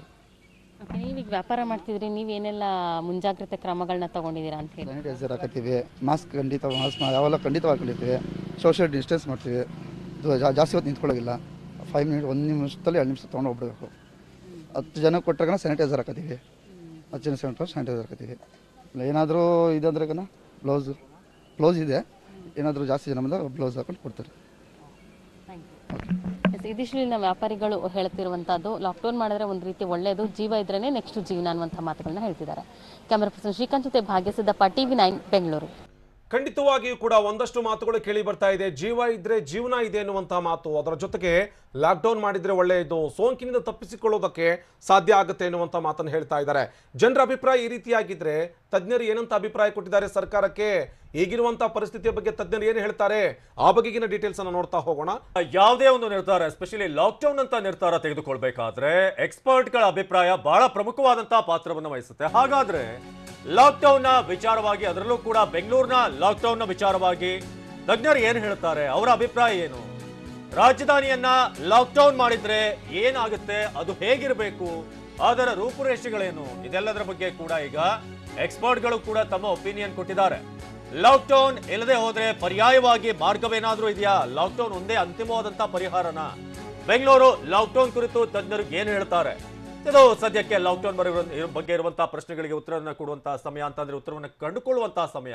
ಆದ್ರೆ ಸರ್ಕಾರ ಈ ತಜ್ಞರ ಅಭಿಪ್ರಾಯವನ್ನು ಕೂಡ ಈಗ ಬಹಳ ಗಂಭೀರವಾಗಿ ಪರಿಗಣಿಸಿ ಎಲ್ಲಾ ವಲಯದಲ್ಲಿ ಆರೋಗ್ಯಕ್ಕೆ ಸಂಬಂಧಪಟ್ಟ ಆಗಿರಬಹುದು ಅಥವಾ ಆರ್ಥಿಕ ವಿಚಾರಕ್ಕೆ ಸಂಬಂಧಪಟ್ಟ ಹಾಗೆ ಬೆಂಗಳೂರಿನಲ್ಲಿ ದಿನೇ ದಿನೇ ಹೆಚ್ಚಿರುವಂತಹ ಡೆಡ್ಲಿ ಕೊರೋನಾ ಅಟ್ಟಹಾಸ, ಸೋಂಕು ಹೆಚ್ಚಳದ ಹಿನ್ನೆಲೆಯಲ್ಲಿ ತಜ್ಞರ ಮೊರೆ ಹೋದಂತಹ ಸರ್ಕಾರ. ಹಾಗಾದ್ರೆ ಎಕ್ಸ್ಪರ್ಟ್ ಒಪಿನಿಯನ್ ಏನ್ ಹೇಳುತ್ತೆ ಈ ವಿಚಾರಕ್ಕೆ ಸಂಬಂಧಪಟ್ಟ ಹಾಗೆ? ಕೊರೋನಾ ತಡೆಯೋಕೆ ತಜ್ಞರ ಅಭಿಪ್ರಾಯ ಕೇಳಿದಂತ ಸರ್ಕಾರ ಆಗ ತಜ್ಞರು ಕೂಡ ಒಂದಷ್ಟು ಸಲಹೆಯನ್ನ ಕೊಟ್ಟಿದ್ದಾರೆ. ಅವರು ಕೊಡುವಂತ ಅಭಿಪ್ರಾಯದ ಮೇಲೆ ಸರ್ಕಾರ ತೀರ್ಮಾನವನ್ನ ಕೈಗೊಳ್ಳುತ್ತೆ. ಲಾಕ್ಡೌನ್ ಮಾಡೋದ್ರಿಂದ ಎಷ್ಟೆಲ್ಲ ಪ್ರಯೋಜನ ಆಗುತ್ತೆ, ನಿಜಕ್ಕೂ ಅದರಲ್ಲಿ ಏನಾದ್ರೂ ಲಾಭ ಅನ್ನೋದಿದೆಯಾ ಅಥವಾ ಏನಾದ್ರೂ ನಷ್ಟಗಳೇ ಹೆಚ್ಚ ಅನ್ನೋದು. ಲಾಕ್ಡೌನ್ ಮಾಡಿದ್ರೆ ಸೋಂಕನ್ನ ತಡೆಗಟ್ಟೋದಕ್ಕೆ ಸಾಧ್ಯ ಇಲ್ಲ ಅಂತ, ಯಾಕಂದ್ರೆ ಸಾಕಷ್ಟು ಎಕ್ಸ್ಪರ್ಟ್ ಗಳನ್ನ TV9 ಕೂಡ ಮಾತನಾಡಿಸಿದೆ ವಿಚಾರಕ್ಕೆ ಸಂಬಂಧಪಟ್ಟ ಹಾಗೆ. ಲಾಕ್ಡೌನ್ ಬದಲು ಪರ್ಯಾಯವಾದಂತ ಮಾರ್ಗವೇ ಒಳ್ಳೆಯದು ಅಂತ ಬಹಳಷ್ಟು ಈಗ ಅಭಿಪ್ರಾಯಗಳು ವ್ಯಕ್ತವಾಗಿದೆ. ಪರ್ಯಾಯ ಮಾರ್ಗ ಅನುಸರಿಸುವಂತೆ ತಜ್ಞರು ಈಗ ಅಭಿಪ್ರಾಯವನ್ನು ವ್ಯಕ್ತಪಡಿಸಿದ್ದಾರೆ. ಹಾಗಾಗಿ ಲಾಕ್ಡೌನ್ ಏನಿದೆ ಅದು ಬಹಳ ಈಗ ಸದ್ಯದ ಪರಿಸ್ಥಿತಿಯಲ್ಲಿ ಕಷ್ಟ ಸಾಧ್ಯ. ಜಪಾನ್ ಮಾದರಿಯನ್ನ ಅನುಸರಿಸೋದಕ್ಕೆ ಈಗ ಎಕ್ಸ್ಪರ್ಟ್ ಗಳಿಂದ ಒಪಿನಿಯನ್ ಬಂದಿದೆ. ಯಾಕಂದ್ರೆ ಈಗಾಗಲೇ ಹೇಳಿದ ಹಾಗೆ ಲಾಕ್ಡೌನ್ ಕೇವಲ ಒಂದು ತಾತ್ಕಾಲಿಕವಾಗಿ ಮುಂದೂಡುವಂತ ಕಾರ್ಯಕ್ರಮ ಆಗುತ್ತೆ ಅಷ್ಟೇ. ಅದರಿಂದ ಯಾವುದೇ ರೀತಿಯಾದಂತಹ ಶಾಶ್ವತವಾದಂತಹ ಪರಿಹಾರ ಸಿಗಲ್ಲ ಅಥವಾ ಬಹಳ ದೊಡ್ಡ ಮಟ್ಟದಲ್ಲಿ ಸೋಂಕನ್ನ ತಡೆಯುವಂಥದ್ದು ಕಷ್ಟ ಇದೆ ಅಂತ ಈಗ ಎಕ್ಸ್ಪರ್ಟ್ಗಳು ಹೇಳ್ತಾ ಇರೋದು. ಹಾಗಾಗಿ ಪರ್ಯಾಯವಾಗಿ ಬೇರೆನಾದ್ರೂ ಮಾಡುವಂಥದ್ದೇ ಉತ್ತಮ ಅಂತ ಈಗ ಎಕ್ಸ್ಪರ್ಟ್ಗಳು ಕೂಡ ಹೇಳಿದ್ದಾರೆ. ಹಾಗಾಗಿ ಲಾಕ್ಡೌನ್ನ ಕಂಪ್ಲೀಟ್ ಲಾಕ್ಡೌನ್ನ ಸಾಧ್ಯತೆ ಬಹಳ ಕಡಿಮೆ. ಕೊರೋನಾ ತಡೆಯೋದಕ್ಕೆ ತಜ್ಞರ ಅಭಿಪ್ರಾಯ ಈ ರೀತಿಯಾಗಿದೆ. ಸರ್ಕಾರ ಇದನ್ನು ಕೂಡ ಬಹಳ ಗಂಭೀರವಾಗಿ ಪರಿಗಣಿಸಿದೆ.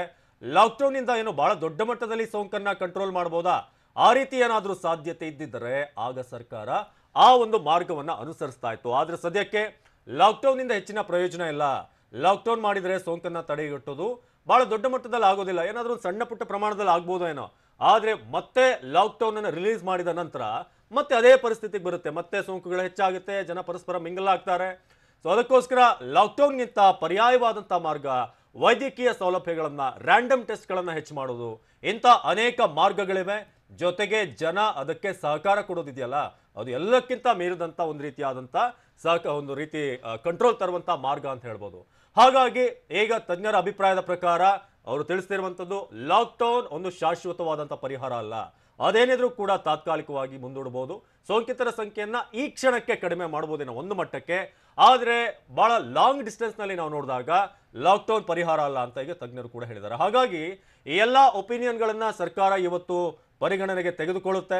ಇವತ್ತಿನ ಕ್ಯಾಬಿನೆಟ್ ಮೀಟಿಂಗ್ ನಲ್ಲಿ ಇದು ಕೂಡ ಚರ್ಚೆಗೆ ಬರುತ್ತೆ. ಕೇವಲ ಸಚಿವರ ಅಭಿಪ್ರಾಯಗಳು ಮಾತ್ರ ಅಲ್ಲ, ಎಕ್ಸ್ಪರ್ಟ್ಗಳು ಎಲ್ಲಾ ವಲಯಗಳಲ್ಲೂ ಕೂಡ ಮಾಹಿತಿಯನ್ನ ಪಡ್ಕೊಂಡಿರ್ತಾರೆ ಈಗ ತಜ್ಞರಿಂದ. ಅದು ಆರ್ಥಿಕವಾಗಿರ್ಬೋದು, ಆರ್ಥಿಕವಾಗಿ ಏನ್ ನಷ್ಟ ಆಗುತ್ತೆ, ಜೊತೆಗೆ ಆರೋಗ್ಯಕ್ಕೆ ಸಂಬಂಧಪಟ್ಟ ಹಾಗೆ ಅಲ್ಲಿನ ಎಕ್ಸ್ಪರ್ಟ್ಗಳು ಏನ್ ಹೇಳಿದ್ದಾರೆ, ಇದೆಲ್ಲವನ್ನ ಕೂಡ ಕ್ರೋಢೀಕರಿಸಿ ಅಳೆದು ತೂಗಿ ಸರ್ಕಾರ ಈಗ ನಿರ್ಧಾರವನ್ನು ಕೈಗೊಳ್ಳುವಂತ ನಿರೀಕ್ಷೆ ಇದೆ. ಖಂಡಿತವಾಗಿಯೂ ಕೂಡ ಸರ್ಕಾರಕ್ಕೆ ಇಂಥದ್ದೊಂದು ಆಯ್ಕೆ ಇರುವಂಥದ್ದು ನಿಜ. ಯಾಕೆ ಅಂತ ಹೇಳಿದ್ರೆ ಸರ್ಕಾರ ತಜ್ಞರ ಮೊರೆ ಹೋಗಿದೆ. ಮೊರೆ ಹೋಗಿರುವಂತಹ ಸರ್ಕಾರಕ್ಕೆ ತನ್ನದೇ ಆದಂತಹ ಅಭಿಪ್ರಾಯವನ್ನ ಈಗಾಗಲೇ ತಜ್ಞರು ಕೂಡ ತಿಳಿಸಿದ್ದಾರೆ. ಇನ್ನು ಕರ್ನಾಟಕದಲ್ಲಿ ಕಂಪ್ಲೀಟ್ ಆಗಿ ಲಾಕ್ಡೌನ್ ಅಥವಾ ಬೆಂಗಳೂರು ಸೇರಿದಂತೆ ಕೆಲವೊಂದು ಕಡೆಗೆ ಹಂತ ಹಂತವಾಗಿ ಲಾಕ್ಡೌನ್. ಬೆಂಗಳೂರಿನಲ್ಲಿ ಲಾಕ್ಡೌನ್ ಬಗ್ಗೆ ಮಿಶ್ರ ಪ್ರತಿಕ್ರಿಯೆ ವ್ಯಕ್ತವಾಗ್ತಾ ಇದೆ. ಜೀವ ಇದ್ರಷ್ಟೇ ಜೀವನ ಅಂತಿದ್ದಾರೆ ಕೆಲವರು. ಇಲ್ಲಿ ಜೀವ ಇದ್ರೆ ಮಾತ್ರ ಜೀವನ, ಇಲ್ಲದೆ ಹೋದ್ರೆ ಎಲ್ಲಿದೆ ಜೀವನ ಅನ್ನುವಂತ ಮಾತನ್ನ ಕೆಲವೊಂದಷ್ಟು ಜನ ಹೇಳ್ತಾ ಇದ್ರೆ, ಲಾಕ್ಡೌನ್ ಬದಲು ಕೊರೋನಾ ನಿಯಂತ್ರಣಕ್ಕೆ ಬೇರೆ ಇದೇ ರೀತಿಯಾದಂತ ವ್ಯವಸ್ಥೆಯನ್ನ ಸರ್ಕಾರ ಮಾಡಲಿ.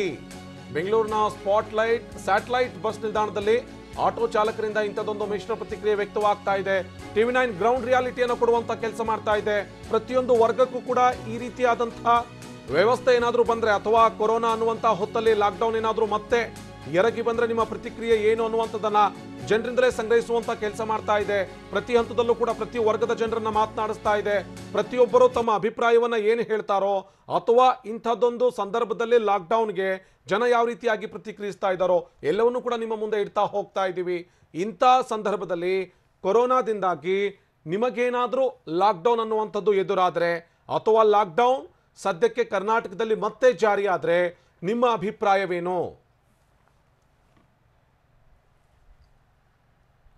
ಇನ್ನು ಸ್ಯಾಟಲೈಟ್ ಬಸ್ ನಿಲ್ದಾಣದಲ್ಲಿ ಆಟೋ ಚಾಲಕರು ಸಾಕಷ್ಟು ವಿಚಾರವನ್ನು ಮಾತನಾಡಿದ್ದಾರೆ. ಜೀವ ಇದ್ರೆ ಜೀವನ ಅನ್ನುವಂಥವ್ರು ಒಂದಷ್ಟು ಜನ, ಲಾಕ್ಡೌನ್ ಮತ್ತೊಮ್ಮೆ ಬಂದ್ರೆ ಜೀವನ ಮಾಡೋದು ಹೇಗೆ ಅನ್ನುವಂಥ ಪ್ರಶ್ನೆಯನ್ನ ಇನ್ನೊಂದಷ್ಟು ಜನ ಕೇಳ್ತಾ ಇದ್ದಾರೆ.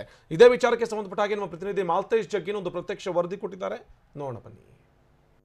ಬೆಂಗಳೂರು ಮತ್ತೆ ಲಾಕ್ಡೌನ್ ಆಗುತ್ತಾ ಅನ್ನುವಂತಹ ಪ್ರಶ್ನೆ ಶುರುವಾಗಿರ್ತಕ್ಕಂಥದ್ರ ಬೆನ್ನಲ್ಲೇ ಏನಂತಂದ್ರೆ, ಹಾಗಾದ್ರೆ ಬೆಂಗಳೂರಿನಲ್ಲಿರ್ತಕ್ಕಂತಹ ಆಟೋ ಚಾಲಕರು ಆ ಬಗ್ಗೆ ಏನು ಹೇಳ್ತಾರೆ, ಅವರ ಒಂದು ಪರಿಸ್ಥಿತಿ ಹೇಗಿದೆ, ಹಾಗಾದ್ರೆ ಅವರ ಜೀವನ ಶೈಲಿ ಬಗ್ಗೆ ಏನು ಹೇಳ್ತಾರೆ, ಮತ್ತೆ ಲಾಕ್ಡೌನ್ ಮಾಡುವಂಥದ್ದು ಸೂಕ್ತ ಅಲ್ವಾ ಅನ್ನುವಂಥದ್ರ ಬಗ್ಗೆ ಅವರ ಅಭಿಪ್ರಾಯ ಏನು ಅನ್ನೋದನ್ನ ಸಂಗ್ರಹಣೆ ಮಾಡ್ತಾ ಇರ್ತಕ್ಕಂಥದ್ದು. ಸೊ ಪ್ರಮುಖವಾಗಿ ನಾವೀಗ ಬೆಂಗಳೂರಿನ ಸ್ಯಾಟಲೈಟ್ ಬಸ್ ಸ್ಟ್ಯಾಂಡ್ನಲ್ಲಿರುವಂತಹ ಆಟೋ ನಿಲ್ದಾಣದಲ್ಲಿ ಇರ್ತಕ್ಕಂಥದ್ದು. ಇಲ್ಲಿ ಸಾಕಷ್ಟು ಆಟೋಗಳು ಕೂಡ ಇರ್ತಕ್ಕಂಥದ್ದು, ಜೊತೆಯಲ್ಲಿ ಏನಂತಂದ್ರೆ ಆಟೋ ಚಾಲಕರುಗಳು ಕೂಡ ಇರುವಂಥದ್ದು. ಸೊ ಹೀಗಾಗಿ ಏನಂತಂದ್ರೆ, ಈಗಾಗಲೇ ಸರ್ಕಾರ ಮತ್ತೆ ಲಾಕ್ಡೌನ್ ಮಾಡಬೇಕಾ ಬೇಡವಾ, ಕೊರೋನಾ ವೈರಸ್ ಅನ್ನು ತಡೆಗಟ್ಟುವ ನಿಟ್ಟಿನಲ್ಲಿ ಯಾವ ರೀತಿಯ ಕ್ರಮಕ್ಕೆ ಮುಂದಾಗಬೇಕು ಅನ್ನುವಂತಹ ಚಿಂತನೆಯಲ್ಲಿ ತೊಡಗಿರ್ತಕ್ಕಂಥ ಸಾಕಷ್ಟು ಸಂಖ್ಯೆಯ ಆಟೋ ಚಾಲಕರುಗಳು ಕೂಡ ಇಲ್ಲಿ ಇರ್ತಕ್ಕಂಥದ್ದನ್ನು ನೋಡ್ತಾ ಇರ್ಬೋದು. ಸೊ ಹಾಗಾಗಿ ಅವ್ರನ್ನ ಒಂದಿಷ್ಟು ಮಾತನಾಡಿಸುವಂಥ ಪ್ರಯತ್ನವನ್ನು ಕೂಡ ಮಾಡೋಣ. ಹಾಗೆ ಏನು ಹೇಳ್ತಾರೆ ಅಂತಂದು, ಎಸ್ ಮತ್ತೆ ಬೆಂಗಳೂರು ಲಾಕ್ಡೌನ್ ಆಗುತ್ತೆ ಅನ್ನೋಂಥ ಮಾತು ಕೇಳಿ ಬರುತ್ತೆ. ಸೊ ಮಾಡಬೇಕಾ ಬೇಡವಾ, ಮಾಡಿದರೆ ಹೇಗೆ, ಮಾಡಬಾರ್ದಾ, ಆಟೋ ಚಾಲಕರಿಗೆ ಯಾವ ರೀತಿ ಸಮಸ್ಯೆ ಆಗುತ್ತೆ, ಏನು ಹೇಳ್ತೀರಾ ಸರ್? ಇವಾಗ ತಿನ್ನೋಕ್ಕೆ ಉಣ್ಣೋಕ್ಕೆ ಎಲ್ಲ ಪ್ರಾಬ್ಲಮ್ ಆಗಿದೆ. ಈಗ ಲಾಕ್ಡೌನ್ ಮಾಡೋದು ಡಿಸ್ಟೆನ್ಸ್ ಕಾಪಾಡ್ಕೊಳ್ಳಿ ಆ ಥರ ಕನ್ವಿನ್ಸ್ ಮಾಡೋದ್ರಿಂದ ಪ್ರಾಬ್ಲಮ್ ಸಾಲ್ವ್ ಆಗುತ್ತೆ ಹೊರತು ಯಾವುದೇ ಲಾಕ್ಡೌನ್ ತಿರ್ಗಾ ಮಾಡಿದ್ರೆ ನಮ್ಮ ಹೆಂಡತಿ ಮಕ್ಕಳು ಸಾಗೋಕ್ಕೆ ನಮ್ಗೆ ಪರಿಸ್ಥಿತಿ ಆಯ್ತಾ ಇಲ್ಲ. ಬರೀ ದಿನಕ್ಕೆ ಒಂದು 200-300 ದುಡ್ಕೊಂಡು ಇರೋದ್ರೆ ಆಯ್ತಾ ಇಲ್ಲ. ಮನೆ ಬಾಡಿಗೆ ಸ್ವಂತ ಮನೆ ಇರೋರು ಬಾಡಿಗೆ ತಗೊಳ್ಳೋಕ್ಕೂ ಆಯ್ತಾ ಇಲ್ಲ. ಆ ಮೂಮೆಂಟಲ್ಲಿರೋ ಟೈಮಲ್ಲಿ ಇವಾಗ ತಿರ್ಗಾ ಲಾಕ್ಡೌನ್ ಮಾಡಿ ನಾವು ನಮ್ಮ ಹೊಟ್ಟೆಪಾಡಿಗೆ ಏನು ಮಾಡಬೇಕು ಅನ್ನೋದು ನಮ್ಗೆ ಸೋಚ್ತಾ ಇದೆ. ನೋಡ್ತಾ ಇರ್ಬೋದು, ಇದು ಒಬ್ಬ ಆಟೋ ಚಾಲಕರ ಮಾತಾಗಿರ್ತಕ್ಕಂಥ ಮತ್ತೊಂದಿಷ್ಟು ಜನರು ನಮ್ಮ ಜೊತೆ ಇದ್ದಾರೆ. ಅವ್ರನ್ನೂ ಕೂಡ ಮಾತನಾಡಿಸುವಂತಹ ಪ್ರಯತ್ನವನ್ನು ಮಾಡೋಣ. ಸೊ ಹಾಗಾದ್ರೆ ಅವರ ಒಪಿನಿಯನ್ ಏನು ಸರ್? ಈಗ ಕೊರೋನಾ ವೈರಸ್ ಹೆಚ್ಚಾಗ್ತಾ ಇರ್ತಕ್ಕಂಥದ್ದು, ಗಲ್ಲಿಗೂ ನುಗ್ತಾ ಇರ್ತಕ್ಕಂಥದ್ದು, ಲಾಕ್ಡೌನ್ ಮಾಡುವಂಥದ್ದು ಸೂಕ್ತವಾ ಅಲ್ವಾ, ಮಾಡಿದರೆ ನಿಮ್ಮ ಆಟೋ ಚಾಲಕರ ವಲಯದಿಂದ ಅಭಿಪ್ರಾಯ ಹೇಗಿರುತ್ತೆ ಅನ್ನೋದು? ಸರ್, ಲಾಕ್ಡೌನ್ ಮಾಡೋದು ತುಂಬ ಒಳ್ಳೆಯದು ಸರ್. ಏಕೆಂದರೆ ಕೆಲವು ಜನ ಬದುಕೋಕ್ಕೋಸ್ಕರ ಎಲ್ಲ ಜನಗಳನ್ನ ಸಾಯಿಸೋದು ಒಳ್ಳೆಯದಲ್ಲ. ಇದು ದಿನ ಹೆಚ್ಚಾಯ್ತಾ ಇರೋದ್ರಿಂದ ಲಾಕ್ಡೌನು ಒಳ್ಳೆಯದು. ಏಕೆಂದರೆ ಸ್ವಲ್ಪ ದಿನ ತೊಂದರೆ ಆಗ್ಬೋದು, ಜೀವ ಇದ್ದರೆ ಜೀವನ. ಹಿಂಗಿರೋದ್ರಿಂದ ನನ್ನ ಅಭಿಪ್ರಾಯ ಲಾಕ್ಡೌನ್ ಮಾಡೋದೇ ತುಂಬ ಒಳ್ಳೆಯದು. ಓಕೆ, ಈಗ ಆಟೋ ಚಾಲಕರಿಗೆ ಬರಬೇಕಾಗಿರ್ತಕ್ಕಂತಹ ಅಮೌಂಟು ಸೌಲಭ್ಯ ಸಿಕ್ಕಿದೆಯಾ, ಹೇಗೆ ಅನ್ನೋದು? ಕೆಲವ್ರಿಗೆ ಸಿಗ್ತಾ ಇದೆ, ಕೆಲವ್ರಿಗೆ ಏನೋ ಪ್ರಾಬ್ಲಮ್ಮು, ಅಕೌಂಟು ಚೇಂಜ್ ಆಗಿದೆ ಅಂತ ಪ್ರಾಬ್ಲಮ್ ಇದೆ, ಕೆಲವ್ರಿಗೆ ಬರ್ತಾ ಇಲ್ಲ. ಅಕೌಂಟ್ ಚೇಂಜ್ ಇರಲಿ ಸರ್. ಎಸ್, ಇದಿಷ್ಟು ಏನಂತಂದ್ರೆ ಇಲ್ಲಿ ಇರ್ತಕ್ಕಂತಹ ಆಟೋ ಚಾಲಕರ ಮಾತಾಗಿರ್ತಕ್ಕಂಥದ್ದು. ಒಂದಿಷ್ಟು ಮಿಶ್ರ ಪ್ರತಿಕ್ರಿಯೆ ಕೂಡ ಸಿಕ್ಕಿರ್ತಕ್ಕಂಥದ್ದು. ಅಂದ್ರೆ ಲಾಕ್ಡೌನ್ ಮಾಡಿದ್ರೆ ಜೀವನ ನಿರ್ವಹಣೆ ಮಾಡಲಿಕ್ಕೆ ಕಷ್ಟ ಆಗುತ್ತೆ ಅನ್ನುವಂಥದ್ದು ಒಂದು ಕಡೆ ಆದ್ರೆ, ಇನ್ನು ಬದುಕಬೇಕಾದ್ರೆ ಜೀವ ಇದ್ರೇನೆ ಜೀವನ ಅನ್ನುವಂಥದ್ದು ಇನ್ನೊಬ್ಬರ ಅಭಿಪ್ರಾಯ ಆಗಿರ್ತಕ್ಕಂಥದ್ದು. ಕ್ಯಾಮರಾ ಪರ್ಸನ್ ನಂದೀಶ್ ಜೊತೆ ಮಾಲ್ತೇಶ್ ಜಗ್ಗಿನ್, TV9 ಬೆಂಗಳೂರು.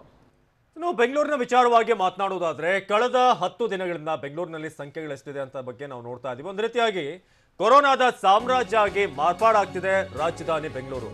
ರಾಜಧಾನಿಯಲ್ಲಿ ಈಗ ಲಾಕ್ಡೌನ್ನ ಅವಶ್ಯಕತೆ ಇದೆ ಅಂತ ಬಹಳಷ್ಟು ಅಭಿಪ್ರಾಯಗಳು ವ್ಯಕ್ತವಾಗ್ತಾ ಇದೆ. ಹಾಗಾದ್ರೆ ಬೆಂಗಳೂರಿನ ಸಂಪೂರ್ಣವಾಗಿ ಲಾಕ್ಡೌನ್ ಮಾಡಿಬಿಡುತ್ತಾ, ಲಾಕ್ ಮಾಡಿಬಿಡುತ್ತಾ ಸರ್ಕಾರ? ಯಾಕಂದ್ರೆ ಅತಿ ಹೆಚ್ಚು ಆದಾಯ ಇರುವಂತದ್ದು ಬೆಂಗಳೂರಿನಿಂದಲೇ ರಾಜ್ಯಕ್ಕೆ. ಆದ್ರೆ ಅಂತ ಆದಾಯ ಬರುವಂತ ಬೆಂಗಳೂರಿನ ಲಾಕ್ ಮಾಡೋದಕ್ಕೆ ಸಾಧ್ಯ ಆಗುತ್ತಾ, ಅಥವಾ ಹಂತ ಹಂತವಾಗಿ ಏನಾದ್ರೂ ಲಾಕ್ ಮಾಡಬಹುದಾ? ಈ ಬಗ್ಗೆ ಯಾವ ನಿರ್ಧಾರವನ್ನ ರಾಜ್ಯ ಸರ್ಕಾರ ಇವತ್ತು ಕೈಗೊಳ್ಳುತ್ತೆ? ರಾಜ್ಯ ಸರ್ಕಾರ ಏನು ಈ ಬಗ್ಗೆ ಸ್ಟ್ರಾಟಜಿಯನ್ನ ಪ್ಲಾನ್ ಮಾಡಿದೆ? ಕೊರೋನಾ ಸಾಮ್ರಾಜ್ಯ ಆಗ್ತಿರುವಂತ ರಾಜಧಾನಿಯ ಕತೆ ಏನು? ಸಂಪೂರ್ಣ ಲಾಕ್ಡೌನ್ ಸದ್ಯಕ್ಕೆ ಬಹಳ ಕಷ್ಟ ಇರುವಂತ ವಿಚಾರ. ಮಾಡಿದ್ರೂ ಕೂಡ ಅದರಿಂದ ಆಗುವಂತ ನಷ್ಟಗಳು ಮುಂದಿನ ದಿನಗಳಲ್ಲಿ ಬಹಳ ಹೆಚ್ಚಿನ ರೀತಿಯಾಗಿ ಅನುಭವಿಸಬೇಕಾಗುತ್ತೆ. ಹಾಗಾಗಿ ಬೆಂಗಳೂರಿನಲ್ಲಿ ಸದ್ಯಕ್ಕೆ ಹಂತ ಹಂತವಾಗಿ ಲಾಕ್ ಆಗುತ್ತಾ, ಅಥವಾ ಒಮ್ಮೆಲೆ ಸಂಪೂರ್ಣ ಲಾಕ್ ಆಗುವಂತ ಸಾಧ್ಯತೆ ಇದೆಯಾ? ಇದು ಈಗ ಬೆಂಗಳೂರಿನ ಜನರ ಪ್ರಶ್ನೆ. ಜೊತೆಗೆ ಈ ಹೊರಗೆ ಹೋಗಿ ಬೆಂಗಳೂರಿಗೆ ಬರಬೇಕು ಅಂತ ಒಂದಷ್ಟು ಜನ ನಿರ್ಧಾರ ಮಾಡ್ಕೊಂಡಿದ್ದಾರೆ. ಅವರಿಗೂ ಕೂಡ ಈಗ ಕಾಡ್ತಿರುವಂತ ಆತಂಕ, ಬೆಂಗಳೂರನ್ನ ಕಂಪ್ಲೀಟ್ ಆಗಿ ಲಾಕ್ಡೌನ್ ಮಾಡುವಂತ ಚಾನ್ಸಸ್ ಎಷ್ಟರ ಮಟ್ಟಿಗಿದೆ ಅಂತ. ಆದ್ರೆ ಈಗ ಕೊರೋನಾ ಸೋಂಕಿತರ ಸಂಖ್ಯೆ ಏನಿದೆ ಅದು ಬಹಳ ಹೆಚ್ಚಾಗ್ತಾ ಇದೆ. ರಸ್ತೆಗಳನ್ನ ಸಂಪೂರ್ಣವಾಗಿ ಕೆಲವೊಂದಷ್ಟು ಕಡೆ ಸೇಲ್ ಮಾಡ್ತಾ ಇದ್ದಾರೆ. ಕಂಟೈನ್ಮೆಂಟ್ ಝೋನ್ಗಳ ಸಂಖ್ಯೆ ಕೂಡ ಹೆಚ್ಚಾಗ್ತಿದೆ. ಜೊತೆಗೆ ಈ ಕಂಟೈನ್ಮೆಂಟ್ ಝೋನ್ಗಳಲ್ಲಿ ಜನ ಓಡಾಡ್ತಿರುವಂತ ಸಂಖ್ಯೆ ಇದೆಯಲ್ಲ, ಅದನ್ನ ಮೊದಲು ನಿಯಂತ್ರಣ ಮಾಡಬೇಕು. ಜೊತೆಗೆ ಬಹಳ ಕಠಿಣ ಕ್ರಮಗಳನ್ನ, ಅಂದ್ರೆ ಮಾಸ್ಕ್ ಧರಿಸದೆ ಸುಮ್ಮನೆ ಗುಂಪುಗೂಡುವಂಥವ್ರಿಗೆ ಬಹಳ ಕಠಿಣವಾದಂಥ ಕ್ರಮಗಳನ್ನು ಕೈಗೊಳ್ಳುವಂಥದ್ದು ಈಗಿರುವಂಥ ಉಪಾಯ ಅಂತ ಬಹಳಷ್ಟು ಎಕ್ಸ್ಪರ್ಟ್ಗಳು ಹೇಳ್ತಾ ಇರೋದು. ಹಾಗಾಗಿ ಈಗ ಬೆಂಗಳೂರಿಗೆ ಸಂಬಂಧಪಟ್ಟ ಹಾಗೆ ಲಾಕ್ಡೌನ್ನ ಅಗತ್ಯ ಇದೆ. ಆದರೆ ಲಾಕ್ಡೌನ್ ಹಿಂದೆ ಇತ್ತಲ್ಲ, ಆ ರೀತಿಯಾದಂಥ ಲಾಕ್ಡೌನ್ ಅಲ್ಲ, ಬೇರೆ ಸ್ವರೂಪದ ಲಾಕ್ಡೌನ್ನ ಅಗತ್ಯ ಇದೆ ಅಂತ ಈಗ ಎಲ್ಲ ವಲಯಗಳು ಕೂಡ, ಬಹುತೇಕ ವಲಯಗಳಲ್ಲಿ ಈ ಅಭಿಪ್ರಾಯ ವ್ಯಕ್ತವಾಗ್ತಾ ಇದೆ. ಹಾಗಾದ್ರೆ ಯಾವ ರೀತಿಯಾದಂಥ ಲಾಕ್ಡೌನ್ ಅನ್ನ ರಾಜಧಾನಿ ಬೆಂಗಳೂರಿಗೆ ಒಂದು ಅನ್ವಯ ಮಾಡಲಾಗುತ್ತೆ? ಒಂದ್ ವೇಳೆ ಲಾಕ್ಡೌನ್ ಮಾಡಿದ್ರು ಕೂಡ ಜನರ ರೆಸ್ಪಾನ್ಸ್ ಅದಕ್ಕೆ ಎಷ್ಟು ಮಟ್ಟಿಗಿರುತ್ತೆ ಅನ್ನೋದು ಬಹಳ ಬಹಳ ಮುಖ್ಯ ಆಗುತ್ತೆ. ನಾವು ಜಪಾನ್ ಮಾಡೆಲ್ ಬಗ್ಗೆ ಮಾತನಾಡಬೇಕಾದ್ರೆ ಜಪಾನ್ ಜನರ ಮನಸ್ಥಿತಿಯನ್ನ ನಾವಿಲ್ಲಿ ಫಾಲೋ ಮಾಡಬೇಕಾಗುತ್ತೆ ಅಂತ ನಮ್ಮಲ್ಲಿ TV9 ನಲ್ಲಿ ಪ್ಯಾನಲ್ ನಲ್ಲಿ ಬಂದಂತ ಅತಿಥಿಗಳು ಕೂಡ ಹೇಳ್ತಾ ಇದ್ರು ಈ ವಿಚಾರಕ್ಕೆ ಸಂಬಂಧಪಟ್ಟ ಹಾಗೆ. ಸೊ ಇದನ್ನ ನೋಡ್ತಿರೋ ಹಾಗೆ ಸೋಂಕು ನಿಯಂತ್ರಣಕ್ಕೆ ಬರದೇ ಹೋದ್ರೆ ಕಂಟೈನ್ಮೆಂಟ್ಗಳ ಸಂಖ್ಯೆ ಹೆಚ್ಚಳ ಆಗುತ್ತೆ. ಜೊತೆಗೆ ಕಂಟೈನ್ಮೆಂಟ್ ಕೇವಲ ಹೆಸರಿಗೆ ಮಾತ್ರ ಕಂಟೈನ್ಮೆಂಟ್ ಆಗಬಾರ್ದು, ಅದು ಕಂಟೈನ್ಮೆಂಟ್ ರೂಲ್ಸ್ಗಳನ್ನು ಸ್ಟ್ರಿಕ್ಟ್ ಆಗಿ ಫಾಲೋ ಮಾಡುವ ರೀತಿಯಾಗಿ ಕಂಟೈನ್ಮೆಂಟ್ ಝೋನ್ಗಳಲ್ಲಿ ಆಗಬೇಕು ಅಂತ, ಆಗ ಕಂಟ್ರೋಲ್ಗೆ ಬರುತ್ತೆ. 3ನೇ ಹಂತದಲ್ಲಿ ಜೊತೆಗೆ ಎಲ್ಲಾ ಚಟುವಟಿಕೆಗೆ ಬ್ರೇಕ್ ಹಾಕಿ ಕಂಪ್ಲೀಟ್ ಸೀಲ್ ಡೌನ್ ಮಾಡುವಂತ ಸಾಧ್ಯತೆ ಕೂಡ ಇದೆ. ಸೊ ಇದೊಂದಷ್ಟು ಲೆಕ್ಕಾಚಾರಗಳನ್ನು ಹಾಕೊಂಡಿರೋದು. ಬೆಂಗಳೂರಿನಲ್ಲಿ ಈಗ 440 ಕಂಟೈನ್ಮೆಂಟ್ ಝೋನ್ಗಳಿವೆ. ಇನ್ನೂ ಕೂಡ ಇದೇ ರೀತಿಯಾಗಿ ಏನಾದರೂ ಸೋಂಕಿನ ಸಂಖ್ಯೆ ಹೆಚ್ಚಾದರೆ ಇನ್ನಷ್ಟು ಕಂಟೈನ್ಮೆಂಟ್ ಝೋನ್ಗಳು ಹೆಚ್ಚಳ ಆಗ್ತಾ ಹೋಗ್ತವೆ. ಕಂಟೈನ್ಮೆಂಟ್ ಸಂಖ್ಯೆ ಮತ್ತು ವ್ಯಾಪ್ತಿ ಹೆಚ್ಚಾದರೆ ವಾರ್ಡ್ಗಳನ್ನ ಕೂಡ ಸೀಲ್ ಮಾಡಲಾಗುತ್ತೆ. ಇಂಥ ಪ್ಲಾನ್ ಅನ್ನ ಕೂಡ ಈಗ ಮಾಡ್ಕೊಳ್ಳುವಂಥದ್ದಿದೆ. ಸೊ ವಾರ್ಡ್ಗಳನ್ನ ಸೀಲ್ ಮಾಡುವಂಥದ್ದು, ಅಲ್ಲಿಯೂ ಕೂಡ ಸೋಂಕು ನಿಯಂತ್ರಣಕ್ಕೆ ಬಾರದೆ ಹೋದರೆ ಆಗ ಲಾಕ್ಡೌನ್ ಮಾಡಲೇಬೇಕಾದಂತಹ ಪರಿಸ್ಥಿತಿ ನಿರ್ಮಾಣ ಆಗುತ್ತೆ. ಅಂದರೆ ಅದು ಪ್ರತಿ ವಾರ್ಡ್ನಲ್ಲಿ ಸೋಂಕಿತರ ಸಂಖ್ಯೆ ಎಷ್ಟಿದೆ, ಅದು ಯಾವ ರೀತಿಯಾಗಿ ಏನಾದರೂ ಕಮ್ಯುನಿಟಿ ಲೆವೆಲ್ನಲ್ಲಿ ಸ್ಪ್ರೆಡ್ ಆಗ್ತಾ ಇದೆಯಾ ಅಂತ ಆತಂಕ ಇರುವಂತಹ ಸಂದರ್ಭದಲ್ಲಿ ಎಂಟೈರ್ ಸಂಪೂರ್ಣ ವಾರ್ಡನ್ನೇ ಲಾಕ್ ಮಾಡುವಂಥ ನಿರ್ಧಾರಕ್ಕೆ ಬರುವುದು. ಅಲ್ಲಿಗೆ ಎಷ್ಟು ವಾರ್ಡ್ಗಳು ಲಾಕ್ ಆಗ್ತವೆ ಅನ್ನೋದು ಈಗ ಬಹಳ ಕುತೂಹಲ ಇರುವಂತಹ ವಿಚಾರ. ಸೊ ಇನ್ನಷ್ಟು ವಿಚಾರಗಳಿದೆ ಲಾಕ್ಡೌನ್ಗೆ ಸಂಬಂಧಪಟ್ಟ ಹಾಗೆ. ಜೊತೆಗೆ ಅಭಿಪ್ರಾಯಗಳು ಹೇಗೆ ವ್ಯಕ್ತವಾಗ್ತಿದೆ, ಸಚಿವರೆಲ್ಲ ಏನು ಹೇಳ್ತಾರೆ, ಅದೇ ರೀತಿಯಾಗಿ ಜಪಾನ್ ಮಾಡೆಲ್ನ ಬಗ್ಗೆ ನಾವು ಮಾತನಾಡ್ತಾ ಇದ್ವಿ. ಏನಿದು ಜಪಾನ್ ಮಾಡೆಲ್? ಒಂದೊಂದು ದೇಶ ತನ್ನದೇ ಆದಂತಹ ಸ್ಟ್ರಾಟಜಿಯನ್ನು ಮಾಡಿಕೊಂಡಿದೆ. ಒಂದೊಂದು ದೇಶಗಳು ತನ್ನದೇ ಆದಂತಹ ಒಂದಷ್ಟು ಲಾಕ್ಡೌನ್ ಅನ್ನ ಹೇರಿಕೆ ಮಾಡಿದಿವೆ. ಅದರ ಜೊತೆಗೆ ತನ್ನದೇ ಆದಂತಹ ಒಂದಷ್ಟು ಮಾರ್ಗೋಪಾಯಗಳನ್ನ ಕಂಡುಕೊಂಡಿದೆ. ಅದರಲ್ಲಿ ಜಪಾನ್ ಸಕ್ಸಸ್ಫುಲ್ ಆಗಿ ತಾನು ಅಳವಡಿಸಿಕೊಂಡಿದ್ದಂತಹ ಸೂತ್ರ ಏನಿತ್ತು ಅದನ್ನ ಖಂಡಿತವಾಗಿಯೂ ಕೂಡ ಅಲ್ಲಿನ ಜನ ಪಾಲಿಸಿದ್ರು. ಈ ಕಾರಣಕ್ಕಾಗಿ ಜಪಾನ್ನಲ್ಲಿ ಅಷ್ಟರ ಮಟ್ಟಿಗೆ ಸೋಂಕಿತರ ಸಂಖ್ಯೆ ಹೆಚ್ಚಳ ಆಗಲಿಲ್ಲ. ಲಾಕ್ಡೌನ್ ಹೇರಿಕೆ ಮಾಡದೆ ಹೋದ್ರೂ ಕೂಡ ಸೋಂಕನ್ನ ತಡೆಗಟ್ಟುವಂತ ನಿಟ್ಟಿನಲ್ಲಿ ಒಂದಷ್ಟು ಕೆಲಸಗಳಾದವು ಅನ್ನುವಂತ ಮಾತಿದೆ. ಇಂಥದ್ದೇ ಒಂದು ಮಾದರಿಯನ್ನ, ಇಂಥದ್ದೇ ಒಂದು ಮಾಡೆಲ್ ಅನ್ನ ಕರ್ನಾಟಕದಲ್ಲೂ ಕೂಡ ಅಳವಡಿಸಿಕೊಳ್ಳಿ ಎನ್ನುವಂತ ಮಾಹಿತಿಯನ್ನ ತಜ್ಞರು ಸದ್ಯ ಸರ್ಕಾರಕ್ಕೆ ಕೊಟ್ಟಿದ್ದಾರೆ. ತಜ್ಞರು ಅಂತ ಅಭಿಪ್ರಾಯವನ್ನ ವ್ಯಕ್ತಪಡಿಸ್ತಾ ಇದ್ದಾರೆ. ಹಾಗಿದ್ರೆ ಏನಿದು ಜಪಾನ್ ಮಾಡೆಲ್? ಇಬ್ಬರಿಗಿಂತ ಹೆಚ್ಚು ಜನ ಗುಂಪಾಗಿ ಓಡಾಡೋ ಹಾಗಿಲ್ಲ. ನಮ್ಮಲ್ಲಿ ಕರ್ಫ್ಯೂ ಜಾರಿಯಾದಂತಹ ಸಂದರ್ಭದಲ್ಲಿ 4 ಜನಕ್ಕಿಂತ ಜಾಸ್ತಿ ಓಡಾಡಿದ್ರೆ ಅಂತವರ ವಿರುದ್ಧ ಕ್ರಮ ಕೈಗೊಳ್ಳಲಾಗುತ್ತೆ. ಜಪಾನ್ನಲ್ಲಿ ಗುಂಪು ಅಂತ ಹೇಳಿದ್ರೆ ಇಬ್ಬರು ಸೇರಿಕೊಂಡ್ರು ಕೂಡ ಗುಂಪು, ಅದನ್ನ ಗುಂಪು ಅಂತ ಹೇಳಿ ಅವರು ಕನ್ಸಿಡರ್ ಮಾಡಿದ್ರು. ರೆಸ್ಟೋರೆಂಟ್ಗಳು ಓಪನ್ ಆಗಿದ್ವು, ಆದ್ರೆ ಒಬ್ಬರ ಹತ್ತಿರ ಇನ್ನೊಬ್ಬರು ಕುಳಿತು ತಿನ್ನೋ ಹಾಗಿರ್ಲಿಲ್ಲ. 6 ಅಡಿಗಳ ಅಂತರ ಕಂಪಲ್ಸರಿ ಆಗಿ ಅಲ್ಲಿ ಮೇಂಟೈನ್ ಮಾಡಲಾಗ್ತಾ ಇತ್ತು. ಕಚೇರಿಯಲ್ಲಿ ಕೆಲಸ ಮಾಡುವಂತಹ ಸಂದರ್ಭದಲ್ಲೂ ಕೂಡ ದೈಹಿಕ ಅಂತರವನ್ನ ಕಾಪಾಡಿಕೊಳ್ಳುವಂತ ನಿಟ್ಟಿನಲ್ಲಿ ಕಟ್ಟುನಿಟ್ಟಾದಂತ ಕ್ರಮ ಕೈಗೊಳ್ತಾ ಇದ್ರು. ಲಾಕ್ಡೌನ್ ಮಾಡದೇ ಹೋದ್ರೂ ಕೂಡ ಸೋಂಕು ತಡೆಗಟ್ಟುವಲ್ಲಿ ಜಪಾನ್ ಯಶಸ್ವಿಯಾಗಿತ್ತು. ಇಂಥದೊಂದು ಮಾಡಲನ್ನ ಕರ್ನಾಟಕದಲ್ಲಿ ನೀವು ಅಳವಡಿಸಿಕೊಳ್ಳಿ. ಆ ಮೂಲಕ ಕರ್ನಾಟಕದಲ್ಲಿ ಸೋಂಕಿತರ ಸಂಖ್ಯೆಯನ್ನ ತಡೆಯುವಂತ ನಿಟ್ಟಿನಲ್ಲಿ ಒಂದಷ್ಟು ಕೆಲಸಗಳಾಗಬೇಕಿದೆ ಅನ್ನುವಂಥ ಮಾಹಿತಿಯನ್ನ, ಒಂದಷ್ಟು ಕೆಲಸಗಳಾಗಬೇಕು ಅನ್ನುವಂಥ ಅಭಿಪ್ರಾಯವನ್ನ ಸದ್ಯಕ್ಕೆ ತಜ್ಞರು ಕೊಟ್ಟಿದ್ದಾರೆ. ಹಾಗಿದ್ರೆ ಜಪಾನ್ನಲ್ಲಿ ಆಗಿದ್ದೇನೋ, ಅಲ್ಲಿ ಖಂಡಿತವಾಗಿಯೂ ಕೂಡ ಲಾಕ್ಡೌನ್ ಅನ್ನ ಹೇರಿಕೆ ಮಾಡಿರಲಿಲ್ಲ. ಜನರಿಗೆ ತಿಳುವಳಿಕೆಯನ್ನ ಕೊಡುವಂತ ಕೆಲಸ ಆಗಿತ್ತು. ದೈಹಿಕ ಅಂತರ ಕಾಪಾಡಿಕೊಳ್ಳೋದು ಕೊರೋನಾವನ್ನ ತಡೆಗಟ್ಟುವಂತ ನಿಟ್ಟಿನಲ್ಲಿ ಎಷ್ಟರ ಮಟ್ಟಿಗೆ ಯಶಸ್ವಿ ಕಾರ್ಯ ಅನ್ನೋದನ್ನ ತಿಳಿಸಿ ಹೇಳುವಂತ ಕೆಲಸ ಆಗಿತ್ತು. ಮುಖಕ್ಕೆ ಮಾಸ್ಕ್ ಹಾಕಿಕೊಳ್ಳೋದು ಕೂಡ ಅಲ್ಲಿ ಕಡ್ಡಾಯವಾಗಿತ್ತು. 2 ಜನ ಇಬ್ರು ಸೇರ್ಕೊಳ್ತಾರೆ ಅಂತ ಹೇಳಿದ್ರೆ ಅದನ್ನ ಗುಂಪು ಅಂತ ಹೇಳಿ ಕರೆಯೋದಕ್ಕೆ ಶುರು ಮಾಡಿದ್ರು. ಕರ್ನಾಟಕದಲ್ಲಿ ನೋಡ್ತಾ ಇದ್ದೀವಿ, ಬೆಂಗಳೂರಲ್ಲಿ ನೋಡ್ತಾ ಇದ್ದೀವಿ, ಒಟ್ಟೊಟ್ಟಿಗೆ ಕುಳಿತುಕೊಳ್ತಾ ಇದ್ದಾರೆ. ದೈಹಿಕ ಅಂತರವನ್ನ ಕಾಪಾಡಿಕೊಳ್ತಾ ಇಲ್ಲ. ಒಬ್ಬರ ಹತ್ತಿರ ಇನ್ನೊಬ್ಬರು ಕೂತು ಹೋಟೆಲ್ನಲ್ಲಿ ತಿಂಡಿ ತಿಂತಾ ಇರುವಂತ, ಊಟ ಮಾಡ್ತಾ ಇರುವಂತ ದೃಶ್ಯಾವಳಿಯನ್ನು ನೋಡ್ತಾ ಇದ್ದೀವಿ. ಒಬ್ಬರ ಪಕ್ಕದಲ್ಲೇ ಇನ್ನೊಬ್ಬರು ನಿಂತು ಮಾತನಾಡುವಂತ, ಇಬ್ಬರು ಬಿಡಿ 10 ಜನ ಒಟ್ಟಿಗೆ ಕೂತು ಮಾತನಾಡುವಂತ ಪರಿಸ್ಥಿತಿಯನ್ನು ನಾವು ನೋಡ್ತಾ ಹೋಗ್ತಾ ಇದ್ದೀವಿ. ಇಂಥ ಸಂದರ್ಭದಲ್ಲಿ ಸೋಂಕನ್ನು ತಡೆಗಟ್ಟೋದಕ್ಕೆ ಸಾಧ್ಯ ಆಗೋದೇ ಇಲ್ಲ. ಈ ಕಾರಣಕ್ಕಾಗಿಯೇ ಜಪಾನ್ ಮಾಡೆಲ್ ಅನ್ನ ನೀವೇನಾದ್ರೂ ಅನುಸರಿಸಿದ್ರೆ ಲಾಕ್ಡೌನ್ ಇಲ್ಲದೆಯೇ ಸೋಂಕನ್ನು ತಡೆಗಟ್ಟೋದಕ್ಕೆ ಅನುಕೂಲ ಆಗುತ್ತೆ ಎನ್ನುವಂತ ಅಭಿಪ್ರಾಯವನ್ನ ವ್ಯಕ್ತಪಡಿಸಿರೋದು. ಸರ್, ಈಗ ಜಪಾನ್ ಮಾಡೆಲ್ ಬಗ್ಗೆ ಮಾತನಾಡ್ತಾ ಇದ್ವಿ. ಜೊತೆಗೆ ಒಂದ್ ವೇಳೆ ಲಾಕ್ಡೌನ್ ಮಾಡಿದ್ರೆ ಯಾವ್ಯಾವ ಕ್ಷೇತ್ರಗಳಿಗೆ, ಎಸ್ಪೆಷಲಿ ಹೋಟೆಲ್ ಉದ್ಯಮಕ್ಕೆ ಬಹಳ ದೊಡ್ಡ ಹೊಡೆತ ಬೀಳುತ್ತೆ. ಯಾಕಂದ್ರೆ ಈಗ ಈ ತಿಂಗಳ 8ನೇ ತಾರೀಕಿಗೆ ಅವರಿಗೆ ಒಂದು ರಿಲೀಫ್ ಕೊಟ್ಟಿದ್ದಾರೆ. 15 ದಿನ ಆಗಿರೋದಷ್ಟೇ ಈ ಸರ್ವಿಸ್ಗಾಗಿ. ಮತ್ತೆ ಏನಾದ್ರೂ ಹೋಟೆಲ್ ರೆಸ್ಟೋರೆಂಟ್ಗಳನ್ನ ಬಂದ್ ಮಾಡಿದ್ರೆ ಕಷ್ಟ ಅಂತ ಜನತೆ ಕೂಡ ಹೇಳ್ತಿದ್ದಾರೆ. ಬೇರೆ ಬೇರೆ ಭಾಗಗಳಿಂದ ನಾವು ಕೆಲಸಕ್ಕೆ ಬಂದಿದ್ದೇವೆ, ಬೇರೆ ಬೇರೆ ಜಿಲ್ಲೆಗಳಿಂದ. ಒಂದ್ ವೇಳೆ ಮತ್ತೆ ಏನಾದ್ರೂ ಹೋಟೆಲ್ ಬಂದ್ ಮಾಡಿದ್ರೆ ಖಂಡಿತ ನಮ್ಮ ಹೊಟ್ಟೆಗೆ ತಣ್ಣೀರು ಬಟ್ಟೆ ಬೀಳುತ್ತೆ. ಹೋಟೆಲ್ ಬಂದ್ ಮಾಡಿದ್ರೆ ಊಟ ತಿಂಡಿಗೆ ಕಷ್ಟ ಆಗುತ್ತೆ. ದಯವಿಟ್ಟು ಹೋಟೆಲ್ ಅನ್ನ ಬಂದ್ ಮಾಡಬೇಡಿ. ಜೀವ ಉಳಿಸ್ಕೊಳ್ಳುವಂತ ದೃಷ್ಟಿಯಿಂದ ಲಾಕ್ಡೌನ್ ಬೇಕು ಅಂತ ಕೆಲವರು ಹೇಳಿದ್ರೆ, ಆದ್ರೆ ಬಹಳಷ್ಟು ಮಂದಿ ಲಾಕ್ಡೌನ್ ಮಾಡಿದ್ರೆ ಖಂಡಿತ ನಮ್ಮ ಪರಿಸ್ಥಿತಿ ಬೀದಿಗೆ ಬರುತ್ತೆ ಅಂತ ಹೇಳ್ತಿದ್ದಾರೆ. ಅದರಲ್ಲೂ ಈ ಹೋಟೆಲ್ ಉದ್ಯಮ ಏನಿದೆ, ಈ ಪಾರ್ಸಲ್ ಮತ್ತು ಟೇಕ್ ಅವೇಗೆ ವ್ಯವಸ್ಥೆ ಇತ್ತು, ಆದ್ರೆ ಸರ್ವಿಸ್ ಆರಂಭ ಆಗಿರೋದು ಈಗ ಒಂದು 15 ದಿನಗಳಿಂದ. ಹಾಗಾಗಿ ಹೋಟೆಲ್ ಉದ್ಯಮ ಈಗ ನಿಧಾನವಾಗಿ ಚೇತರಿಸ್ಕೊಳ್ತಾ ಇದೆ. ಒಂದು ವೇಳೆ ಮತ್ತೆ ಏನಾದರೂ ಲಾಕ್ಡೌನ್ ಆದ್ರೆ ಆಗ ಬಹಳ ದೊಡ್ಡ ಮಟ್ಟದ ತೊಂದರೆ ಹೋಟೆಲ್ ಉದ್ಯಮಕ್ಕಾಗುತ್ತೆ. ಹೋಟೆಲ್ ಮಾಲೀಕರಿಗೆ, ಹೋಟೆಲ್ನಲ್ಲಿ ಕೆಲಸ ಮಾಡುವಂತ ಸಿಬ್ಬಂದಿಗೆ, ಅದೇ ರೀತಿಯಾಗಿ ಹೋಟೆಲನ್ನು ನಂಬಿಕೊಂಡಿರುವಂಥ ಗ್ರಾಹಕರಿಗೆ ಎಲ್ಲರಿಗೂ ಕೂಡ ಸಮಸ್ಯೆ ಆಗುತ್ತೆ. ಅದಕ್ಕೋಸ್ಕರ ಹೋಟೆಲನ್ನು ಬಂದ್ ಮಾಡಬೇಡಿ ಅಂತ ಈಗ ಹೋಟೆಲ್ ಉದ್ಯಮದವರು ಹೇಳ್ತಾ ಇದ್ದಾರೆ. ಹಾಗಾಗಿ ಏನಾಗುತ್ತೆ, ಒಂದು ವೇಳೆ ಲಾಕ್ಡೌನ್ ಆಗೇ ಬಿಡುತ್ತಾ ಅನ್ನೋ ಒಂದು ಪ್ರಶ್ನೆಗಳಲ್ಲಿ ಈಗ ಹೋಟೆಲ್ ಉದ್ಯಮದವರು ಅದನ್ನು ಬಹಳ ಕಾತರರಾಗಿ ಕಾಯ್ತಾ ಇದ್ದಾರೆ. ನಮ್ಮ ಪ್ರತಿನಿಧಿ ವಿನಯ್ ಇದಕ್ಕೆ ಸಂಬಂಧಪಟ್ಟ ಹಾಗೆ ಒಂದು ಪ್ರತ್ಯಕ್ಷ ವರದಿ ಕೊಟ್ಟಿದ್ದಾರೆ. ಹೋಟೆಲ್ನವ್ರನ್ನ ಮಾತನಾಡಿಸಿದ್ದಾರೆ, ಬನ್ನಿ ನೋಡೋಣ.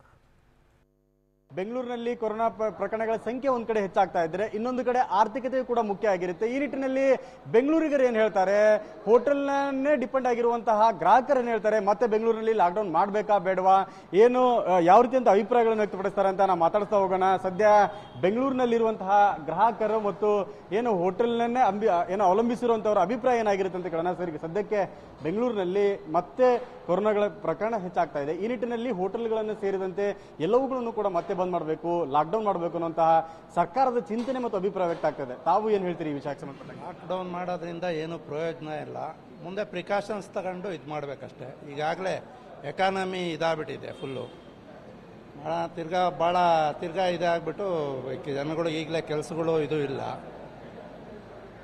ಎಕಾನಮಿದು ಸಿಕ್ಕಾಬಿಟ್ಟೆ ಪ್ರಾಬ್ಲಮ್ ಆಗ್ಬಿಟ್ಟು ತಿರ್ಗಾ ಇದಾಗುತ್ತೆ. ಓಕೆ, ಹಾಗಾದ್ರೆ ಬೆಂಗಳೂರಿನಲ್ಲಿ ಮತ್ತೆ ಲಾಕ್ಡೌನ್ ಅವಶ್ಯಕತೆ ಇಲ್ಲ ಅಂತ ಅವಶ್ಯಕತೆ ಇಲ್ಲ. ಇನ್ನೊಬ್ರು ಇದ್ದಾರೆ, ಮಾತಾಡ್ಸೋಣ. ಸರಿ, ಬೆಂಗಳೂರಿನಲ್ಲಿ ಮತ್ತೆ ಲಾಕ್ಡೌನ್ ಮಾಡಬೇಕು ಅನ್ನೋ ಅಭಿಪ್ರಾಯ ಕೂಡ ಕೇಳಿ ಬರ್ತಾ ಇರುವಂತದ್ದು. ಬೆಂಗಳೂರಲ್ಲಿ ಮತ್ತೆ ಲಾಕ್ಡೌನ್ ಮಾಡಬೇಕಾ ಬೇಡವಾ? ಇದರಲ್ಲಿ ಎರಡೂ ಥರ ಮಾಡಬೇಕಾಗತ್ತೆ. ಇವಾಗ ಮಧ್ಯಮ ವರ್ಗವರು, ತೀರಾ ಬಡವರು ಕರೋನಾಯಿಂದ ಅವ್ರಿಗೆ ಏನಾರು ಆದರೆ ಗೌರ್ಮೆಂಟ್ ಹಾಸ್ಪಿಟಲಲ್ಲಿ ಸರಿಯಾಗಿ ಚಿಕಿತ್ಸೆ ಸಿಗ್ತಾ ಇಲ್ಲ. ಅವ್ರಿಗೆ ತುಂಬ ಪ್ರೈವೇಟ್ ಹಾಸ್ಪಿಟಲ್ಗೆ ಹೋದರೆ ತುಂಬ ಕಷ್ಟ ಆಗುತ್ತೆ. ಎಕಾನಮಿ ಬಗ್ಗೆ ಯೋಚನೆ ಮಾಡೋಂಗಿದ್ರೆ ಅವ್ರಿಗೆ ನಮ್ಮ ಆರ್ಥಿಕತೆ ಕುಸಿಯುತ್ತೆ. ಆದರೆ ಎರಡೂ ಕಡೆ ಯೋಚನೆ ಮಾಡಿಬಿಟ್ಟು ಸರ್ಕಾರ ಒಂದು ದೃಢ ನಿರ್ಧಾರ ತಗೋಬೇಕು ಅಂತ ಇಷ್ಟಪಡ್ತಾ ಇದ್ದೀನಿ. ಒಂದಿಷ್ಟು ಗ್ರಾಹಕರು ಬೆಂಗಳೂರಿನಲ್ಲಿ ಹೋಟೆಲ್ಗಳನ್ನ ಬಂದ್ ಮಾಡಬಾರ್ದು, ಎರಡು ರೀತಿಯಂತ ಚಿಂತನೆಗಳನ್ನ ಮಾಡಬೇಕು ಅನ್ನೋಂಥದ್ದು ಕೂಡ ಕೇಳಿ ಬರ್ತಾ ಇದೆ. ಮತ್ತಷ್ಟು ಗ್ರಾಹಕರಿದ್ದಾರೆ, ಮಾತಾಡ್ಸೋಣ. ಸರ್, ಈಗ ಬೆಂಗಳೂರಿನಲ್ಲಿ ಕೊರೋನಾ ಸಂಖ್ಯೆಗಳು ಹೆಚ್ಚಾಗ್ತಾ ಇರೋ ನಿಟ್ಟಿನಲ್ಲಿ ಮತ್ತೆ ಲಾಕ್ಡೌನ್ ಮಾಡಬೇಕು ಅನ್ನೋಂತಹ ಚಿಂತನೆ ಕೂಡ ಕೇಳಿ ಬರ್ತಾ ಇದೆ. ಮತ್ತೆ ಬೆಂಗಳೂರಿನಲ್ಲಿ ಲಾಕ್ಡೌನ್ ಅವಶ್ಯಕತೆ ಇದೆನಾ ಸರ್? ಹಾಗಾದ್ರೆ ಸರ್, ಈಗ ಲಾಕ್ಡೌನ್ ಮಾಡಿದ್ರೆ ಮತ್ತೆ ಮೊದಲನೇ ಸಲ ಮಾಡಿನೇ ಜನಗಳು ತುಂಬ ತೊಂದರೆ ಅನುಭವಿಸ್ತಾ ಇದ್ದಾರೆ. ಈ ಮಧ್ಯಮ ವರ್ಗದವರಿಗೆ ತುಂಬ ತೊಂದರೆ ಆಗುತ್ತೆ. ಬೆಂಗಳೂರಿನಲ್ಲಿ ಸಂಪೂರ್ಣವಾದಂತಹ ಲಾಕ್ಡೌನ್ ಅವಶ್ಯಕತೆ ಇದೆ ಅಂತ ಅನ್ಸುತ್ತಾ? ಯಾಕಂದ್ರೆ ಒಂದು ಕಡೆ ಆರೋಗ್ಯವೂ ಕೂಡ ಮುಖ್ಯ ಆಗಿರುತ್ತೆ, ಇನ್ನೊಂದು ಕಡೆ ಜನಜೀವನ ಕೂಡ ಮುಖ್ಯ ಆಗುತ್ತೆ. ಬೆಂಗಳೂರಿನಲ್ಲಿ ಸದ್ಯಕ್ಕೆ ಸರ್ಕಾರದ ಚಿಂತನೆ ನಡೀತಾ ಇರೋದ್ರಿಂದ ಮತ್ತೆ ಬೆಂಗಳೂರು ಲಾಕ್ಡೌನ್ ಆಗ್ಬೇಕಾ? ಹಾಗಾದ್ರೆ ಪಾರ್ಷಿಯಲಿ ಆಗಬೇಕು, ಬಿಕಾಸ್ ಹೋಟೆಲ್ಸ್ ಎಲ್ಲ ಕ್ಲೋಸ್ ಮಾಡಬಾರ್ದು. ಔಟ್ಸೈಡ್ಸ್ ಇರೋರಿಗೆಲ್ಲ ತುಂಬ ಪ್ರಾಬ್ಲಮ್ ಆಗುತ್ತೆ. ನಾವೆಲ್ಲ ಔಟ್ಸೈಡಿಂದ ಬಂದಿರೋದು, ನಮಗೆಲ್ಲ ತುಂಬ ಪ್ರಾಬ್ಲಮ್ ಆಗುತ್ತೆ. ಅದು ಹೋಟೆಲ್ಸ್ 100% ಓಪನ್ ಇರಲೇಬೇಕು. ಹೋಟೆಲ್ಸ್ ಯಾವುದು ಕ್ಲೋಸ್ ಮಾಡಬಾರ್ದು. ಅವರಿಗೆ ನಮಗೆಲ್ಲ ನಾವು ಎಲ್ಲಿ ಹೋಗ್ಬಿಟ್ಟು ನಮಗೆ ಮನೆ ಊರಲ್ಲಿ ಇದೆ, ನಾವು ಎಲ್ಲಿ ತಿನ್ನೋಕ್ಕಾಗತ್ತೆ. ಸೊ ಹೋಟೆಲ್ಸ್ 100% ಓಪನ್ ಮಾಡಲೇಬೇಕು. ಬೆಂಗಳೂರಿಗರೇನು ಹೇಳ್ತಾ ಇದ್ದಾರೆ ಅಂದರೆ, ಸದ್ಯ ಕೆಲವೊಂದಿಷ್ಟು ಎಮರ್ಜೆನ್ಸಿ ಸೇವೆಗಳು, ಹೋಟೆಲ್ಗಳಾಗಿರ್ಬೋದು, ಕೆಲವೊಂದಿಷ್ಟು ರೆಸ್ಟೋರೆಂಟ್ಸ್ಗಳು, ಪಾರ್ಸೆಲ್ಗಳ ಸೇವೆಗಳನ್ನು ಕೂಡ ಆದರೂ ನೀಡಬೇಕು. ಯಾಕೆಂದರೆ ಬೇರೆ ಬೇರೆ ಭಾಗಗಳಿಂದ ಬಂದಂಥವ್ರು ಬೆಂಗಳೂರಲ್ಲಿ ತುಂಬ ಸಾಕಷ್ಟು ಸಂಖ್ಯೆಯಲ್ಲಿರೋದ್ರಿಂದ ಅಂತಹ ಒಂದು ಗ್ರಾಹಕರಿಗೆ, ಬೆಂಗಳೂರಿಗರಿಗೆ ಹೋಟೆಲ್ಗಳು ಓಪನ್ ಇರಬೇಕು. ಆದರೆ ಸಂಪೂರ್ಣವಾಗಿ ಲಾಕ್ಡೌನ್ ಆದರೂ ಕೂಡ ಹೋಟೆಲ್ ಉದ್ಯಮವನ್ನು ಬಂದ್ ಮಾಡಬಾರ್ದು ಅನ್ನೋ ಅಭಿಪ್ರಾಯನೂ ಕೂಡ ಕೆಲವೊಂದಿಷ್ಟು ಬೆಂಗಳೂರಿಗರು ವ್ಯಕ್ತಪಡಿಸಿರೋದು ಕಂಡು ಬರ್ತಾ ಇದೆ. ಕ್ಯಾಮರಾಮನ್ ರಮೇಶ್ ಜೊತೆ ವಿನಯ್ ಕುಮಾರ್ ಕಾಶಪ್ಪನವರ್, TV9 ಬೆಂಗಳೂರು. ಇದೇ ಕಾರಣಕ್ಕಾಗಿ TV9 ಗ್ರೌಂಡ್ ರಿಯಾಲಿಟಿಯನ್ನು ಕೊಡುವಂತ ಕೆಲಸ ಮಾಡ್ತಾ ಇತ್ತು. ಜನ ಏನು ಹೇಳ್ತಾ ಇದ್ದಾರೆ, ಬೇರೆ ಬೇರೆ ವರ್ಗದ ಜನ ಏನು ಹೇಳ್ತಾ ಇದ್ದಾರೆ, ಲಾಕ್ಡೌನ್ ಮಾಡಿದ್ರೆ ಒಳ್ಳೆಯದಾ ಅಥವಾ ಸೀಮಿತ ಸ್ಥಳಗಳಿಗೆ ಮಾತ್ರ ಲಾಕ್ಡೌನ್ ಮಾಡಿ ಆರ್ಥಿಕ ಚಟುವಟಿಕೆಯನ್ನು ನಡೆಸೋದಕ್ಕೆ ಅವಕಾಶ ಕೊಟ್ಟರೆ ಒಳ್ಳೆಯದಾ ಅಂತ ಹೇಳಿ ಮತ್ತಷ್ಟು ವಿಚಾರ ಇದೆ, ಮತ್ತಷ್ಟು ಸಂಗತಿಗಳಿದೆ. ಅದರಲ್ಲೂ ಬಹುಮುಖ್ಯವಾಗಿ ಇವತ್ತು ಲಾಕ್ಡೌನ್ನ ಭವಿಷ್ಯ ನಿರ್ಧಾರ ಆಗುತ್ತೆ. ತಜ್ಞರು ಕೊಟ್ಟಿರುವಂಥ ಅಭಿಪ್ರಾಯಗಳೇನು, ಹಾಗಿದ್ರೆ ಸರ್ಕಾರ ತಜ್ಞರ ಮೊರೆ ಹೋಗಿ ಯಾವ ಅಭಿಪ್ರಾಯವನ್ನ ಸಂಗ್ರಹಿಸಿ ಲಾಕ್ಡೌನ್ಗೆ ಸಂಬಂಧಪಟ್ಟ ಹಾಗೆ ನಿರ್ಧಾರವನ್ನ ತೆಗೆದುಕೊಳ್ಳಬಹುದು ಅನ್ನುವಂಥ ವಿಚಾರವನ್ನ ನೋಡ್ತಾ ಹೋಗ್ತಾ ಇದ್ವಿ. ರಾಜ್ಯದಲ್ಲಿ ಕೊರೋನಾ ತಡೆಗೆ ಇಲ್ಲಿ ತಜ್ಞರು ಸಿ ಸೂತ್ರವನ್ನ ಹೆಣೆದಿದ್ದಾರೆ. ಈ ಸಿ ಸೂತ್ರ ಜಾರಿಯಾದ್ರೆ ಕೊರೋನಾ ನಿಯಂತ್ರಣವಾಗುತ್ತಾ? ಹಾಗಿದ್ರೆ ಈ ಸಿ ಸೂತ್ರ ಏನಾದರೂ ಜಾರಿಯಾದ್ರೆ ಕೊರೋನಾವನ್ನ ನಿಯಂತ್ರಿಸೋದಕ್ಕೆ ಸಾಧ್ಯ ಆಗುತ್ತಾ? ಸಿ ಸೂತ್ರ ಅಂದ್ರೇನು? ಈ ಸೂತ್ರ ಹೇಗಿರುತ್ತೆ? ಈ ಸಿ ಸೂತ್ರವನ್ನ ಜಾರಿಗೊಳಿಸುವಂತ ನಿಟ್ಟಿನಲ್ಲಿ ಸರ್ಕಾರ ಪ್ಲಾನ್ ಏನಾದರೂ ಮಾಡಿಕೊಡ್ತಾ ಇದೆಯಾ? ಈ ತಜ್ಞರು ಕೊಟ್ಟಿರುವಂತ ಅಭಿಪ್ರಾಯದ ಅಡಿಯಲ್ಲಿ ಅಥವಾ ಕೊಟ್ಟಿರುವಂತ ಸೂಚನೆ ಅಡಿಯಲ್ಲಿ ಈ ಸಿ ಸೂತ್ರ ಕೂಡ ಒಂದು. ಹಾಗಿದ್ರೆ ಈ ಸಿ ಸೂತ್ರ ಏನು? ಇದು ಜಾರಿಯಾದ್ರೆ ಕರ್ನಾಟಕದಲ್ಲಿ ಕೊರೋನಾವನ್ನ ತಡೆಗಟ್ಟೋದಕ್ಕೆ ಸಾಧ್ಯ ಆಗುತ್ತಾ? ಯಾಕೆಂತ ಹೇಳಿದ್ರೆ ಈಗಾಗಲೇ ಕೆಲವೊಂದಷ್ಟು ರಾಷ್ಟ್ರಗಳಲ್ಲಿ ಹಾಗೇನೆ ಬೇರೆ ಬೇರೆ ದೇಶದ ರಾಜ್ಯಗಳಲ್ಲೂ ಕೂಡ ಇದನ್ನ ಜಾರಿಗೆ ತಂದು ಯಶಸ್ವಿಯಾಗಿರುವಂತಹ ಉದಾಹರಣೆಗಳು ನಮ್ಮ ಕಣ್ಣ ಮುಂದೆ ಇದೆ. ಈ ಕಾರಣಕ್ಕಾಗಿ ಇಲ್ಲಿ ತಜ್ಞರು ಸರ್ಕಾರಕ್ಕೆ ಹೇಳಿರೋದು, ಸಿ ಸೂತ್ರವನ್ನ ಜಾರಿಗೆ ತನ್ನಿ. ಅದನ್ನ ಜಾರಿಗೆ ತಂದ್ರೆ ಖಂಡಿತವಾಗಿಯೂ ಕೂಡ ಕರ್ನಾಟಕದಲ್ಲಿ ಕೊರೋನಾವನ್ನ ತಡೆಗಟ್ಟುವಂತ ನಿಟ್ಟಿನಲ್ಲಿ ದೊಡ್ಡದಾದಂತಹ ಒಂದು ಕ್ರಮ ತೆಗೆದುಕೊಳ್ಳುವುದಕ್ಕೆ ಸಾಧ್ಯ ಆಗುತ್ತೆ ಅಂತೇಳಿ. ಹಾಗಿದ್ರೆ ಈ ಸಿ ಸೂತ್ರ ಅಂದ್ರೆ ಏನು? ಈ ಸಿ ಸೂತ್ರದ ಪ್ರಕಾರವಾಗಿ ಹೋಗೋದಾದ್ರೆ ಏನೆಲ್ಲ ಕ್ರಮಗಳನ್ನ ಕೈಗೊಳ್ಳಬೇಕಾಗತ್ತೆ, ಜನ ಏನೆಲ್ಲ ಮಾಡಬೇಕಾಗತ್ತೆ, ಸರ್ಕಾರ ಇದನ್ನ ಜಾರಿಗೊಳಿಸೋದಕ್ಕೆ ಮುಂದಾದ್ರೆ ತೆಗೆದುಕೊಳ್ಳಬೇಕಾದಂತಹ ಕ್ರಮಗಳೇನು, ಇದೆಲ್ಲ ವಿಚಾರವನ್ನು ನಿಮಗೆ ತೋರಿಸ್ತಾ ಹೋಗ್ತೀವಿ.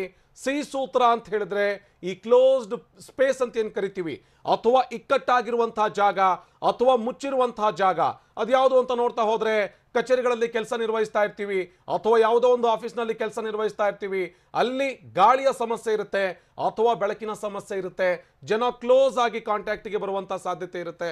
ಇದನ್ನ ಆದಷ್ಟು ತಡೆಯುವಂತಹ ನಿಟ್ಟಿನಲ್ಲಿ ಅಥವಾ ಸಾಧ್ಯ ಆದ್ರೆ ಕ್ಲೋಸ್ಡ್ ಸ್ಪೇಸ್ ಅಲ್ಲೂ ಕೂಡ ಜನರನ್ನ ದೈಹಿಕ ಅಂತರ ಕಾಪಾಡಿಕೊಳ್ಳುವಂತ ನಿಟ್ಟಿನಲ್ಲಿ ನೀವು ಕ್ರಮವನ್ನು ವಹಿಸಬೇಕು ಅನ್ನುವಂಥ ಅಭಿಪ್ರಾಯವನ್ನ ಈಗಾಗಲೇ ಸರ್ಕಾರಕ್ಕೆ ತಜ್ಞರು ಕೊಡ್ತಾ ಹೋಗಿದ್ದಾರೆ. ಈ ಸಿ ಸೂತ್ರವನ್ನ ಕಟ್ಟುನಿಟ್ಟಾಗಿ ಪಾಲನೆ ಮಾಡ್ತಾ ಹೋದ್ರೆ ಖಂಡಿತವಾಗಿಯೂ ಕೂಡ ಕೊರೋನಾವನ್ನ ಕಟ್ಟಿ ಹಾಕೋದಕ್ಕೆ ಇಲ್ಲಿ ಸಾಧ್ಯ ಆಗುತ್ತೆ. ಇಲ್ಲಿ ಸಿ ಸೂತ್ರ ನಂಬರ್ 1 ಅಂತ ನೋಡ್ತಾ ಹೋದ್ರೆ ಕ್ಲೋಸ್ಡ್ ಸ್ಪೇಸ್.